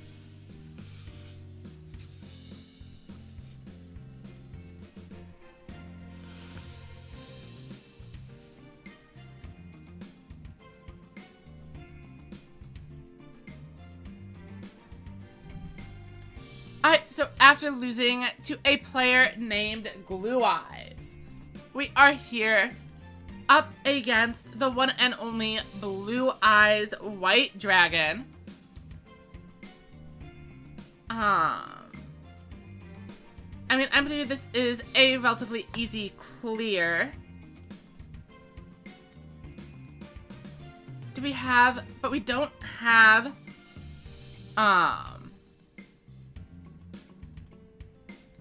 a a particle acceleration. That is the only issue. Let's go ahead and put this on top of the deck. Debuff these. Bring in the Hydron. Then Mill first. And then Moni. Unfortunately, they could also just still have negate attack face down. And then they get us with the funny.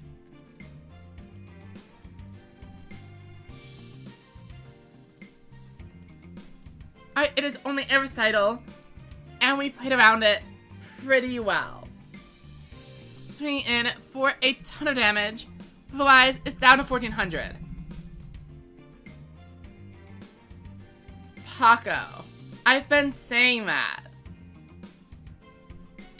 It's not that Blue Eyes is good. It's that every other deck is also terrible. So I think it has been long enough that I can leak this information. Blue Eyes had a 30-70 matchup against like every single meta deck in the last festival. It is not a good deck. Whoop was absolutely coping for a very long time.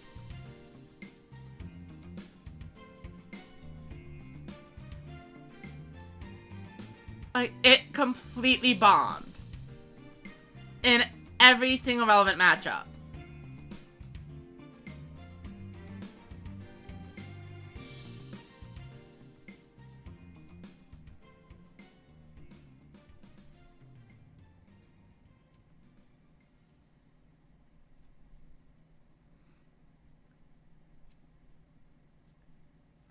Yeah, Paco.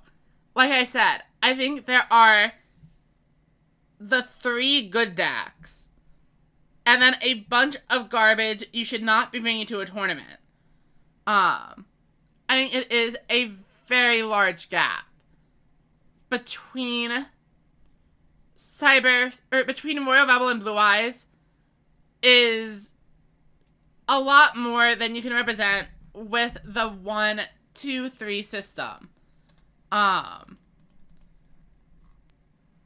Blue Eyes is awful. But so are all of these other decks.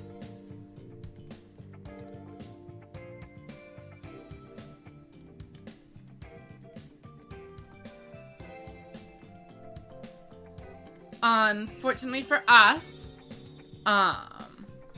we ended up with 2 left sides. So we are just setting. And we'll try to go for the maximum to swing in for 1500 and finish the game. If they manage to bring in the Blue Eyes. In the final slot, we do have the Recital to keep a monster on board.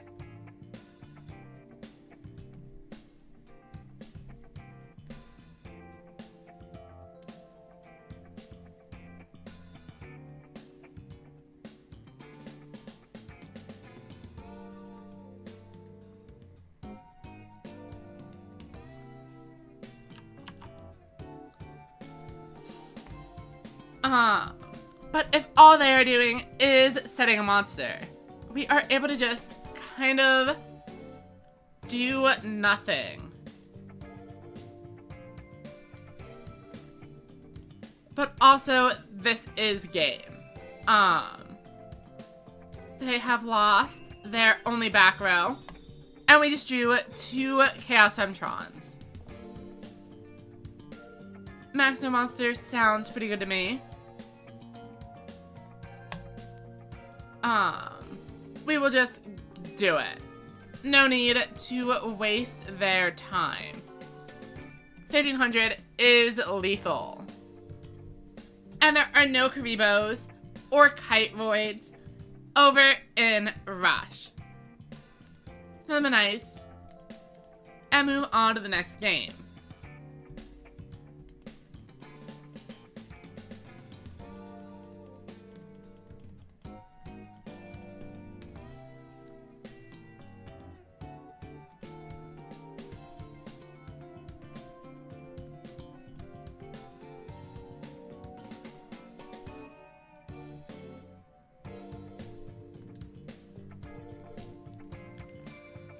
And another nail. Getting some whiplash in matchup quality. Though who knows, maybe they're on Gaze of the Sky Emperor.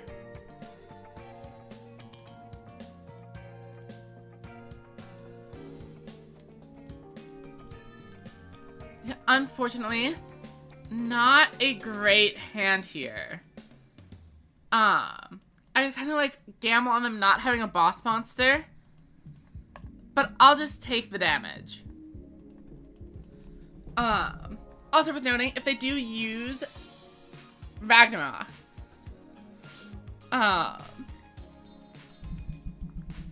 drawing basically any spell trap cards does mean they wouldn't be able to clear the board. So either they're getting in for 1500 or they're summoning a boss. And it's like, I guess this is fine. Like, I will take the 1500 to keep Attribute in hand. Though obviously, I guess if I had summoned it and they don't have any boss monsters, things do work out better. But we're just gonna see how it goes.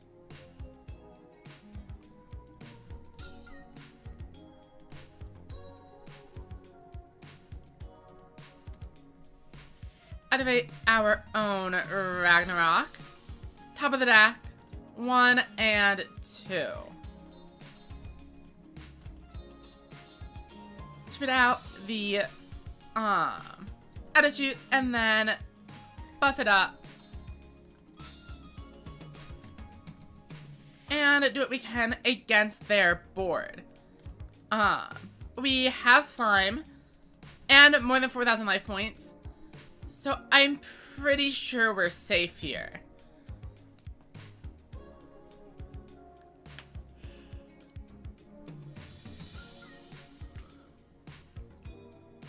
Another particle acceleration is actually hard to tell whether this is a good or bad start for us.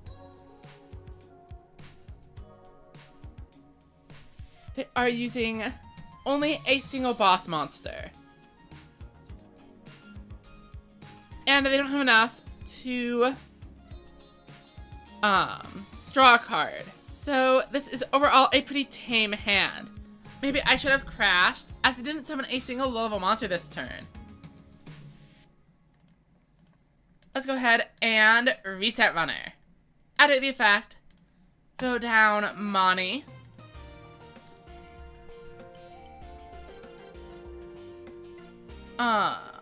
Go here. Activate Ragnarok. Return to the deck. And then 1 and 2.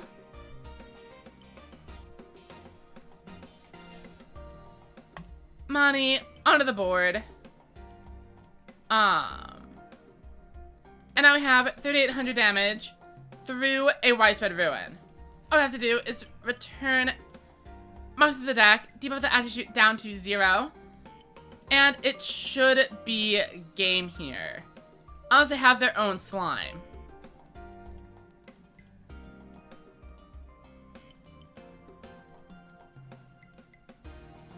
Battle phase, swing, and nothing. Famiando, falling down. But I am seeing our connection was getting pretty risky there.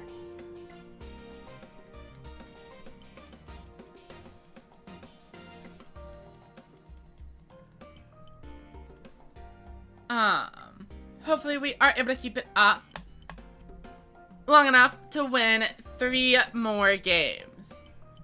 And then we don't have to think about it until the next box comes out.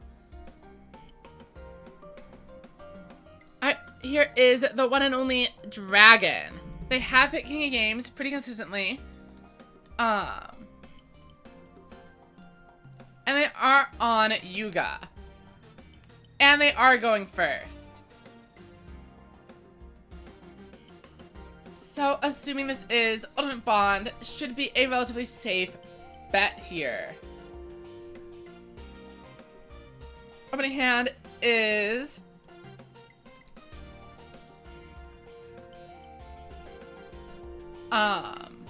fine. Edit our skill. Throw this on the bottom.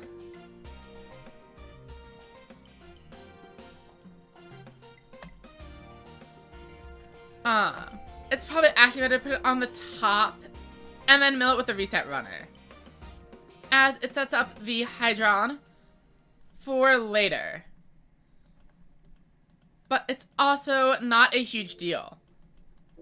Alright, they're actually on Overlord rather than Ultimate Bond. And they kept 2 cards in hand, which is a little bit suspicious. I do think they probably already have green and blue.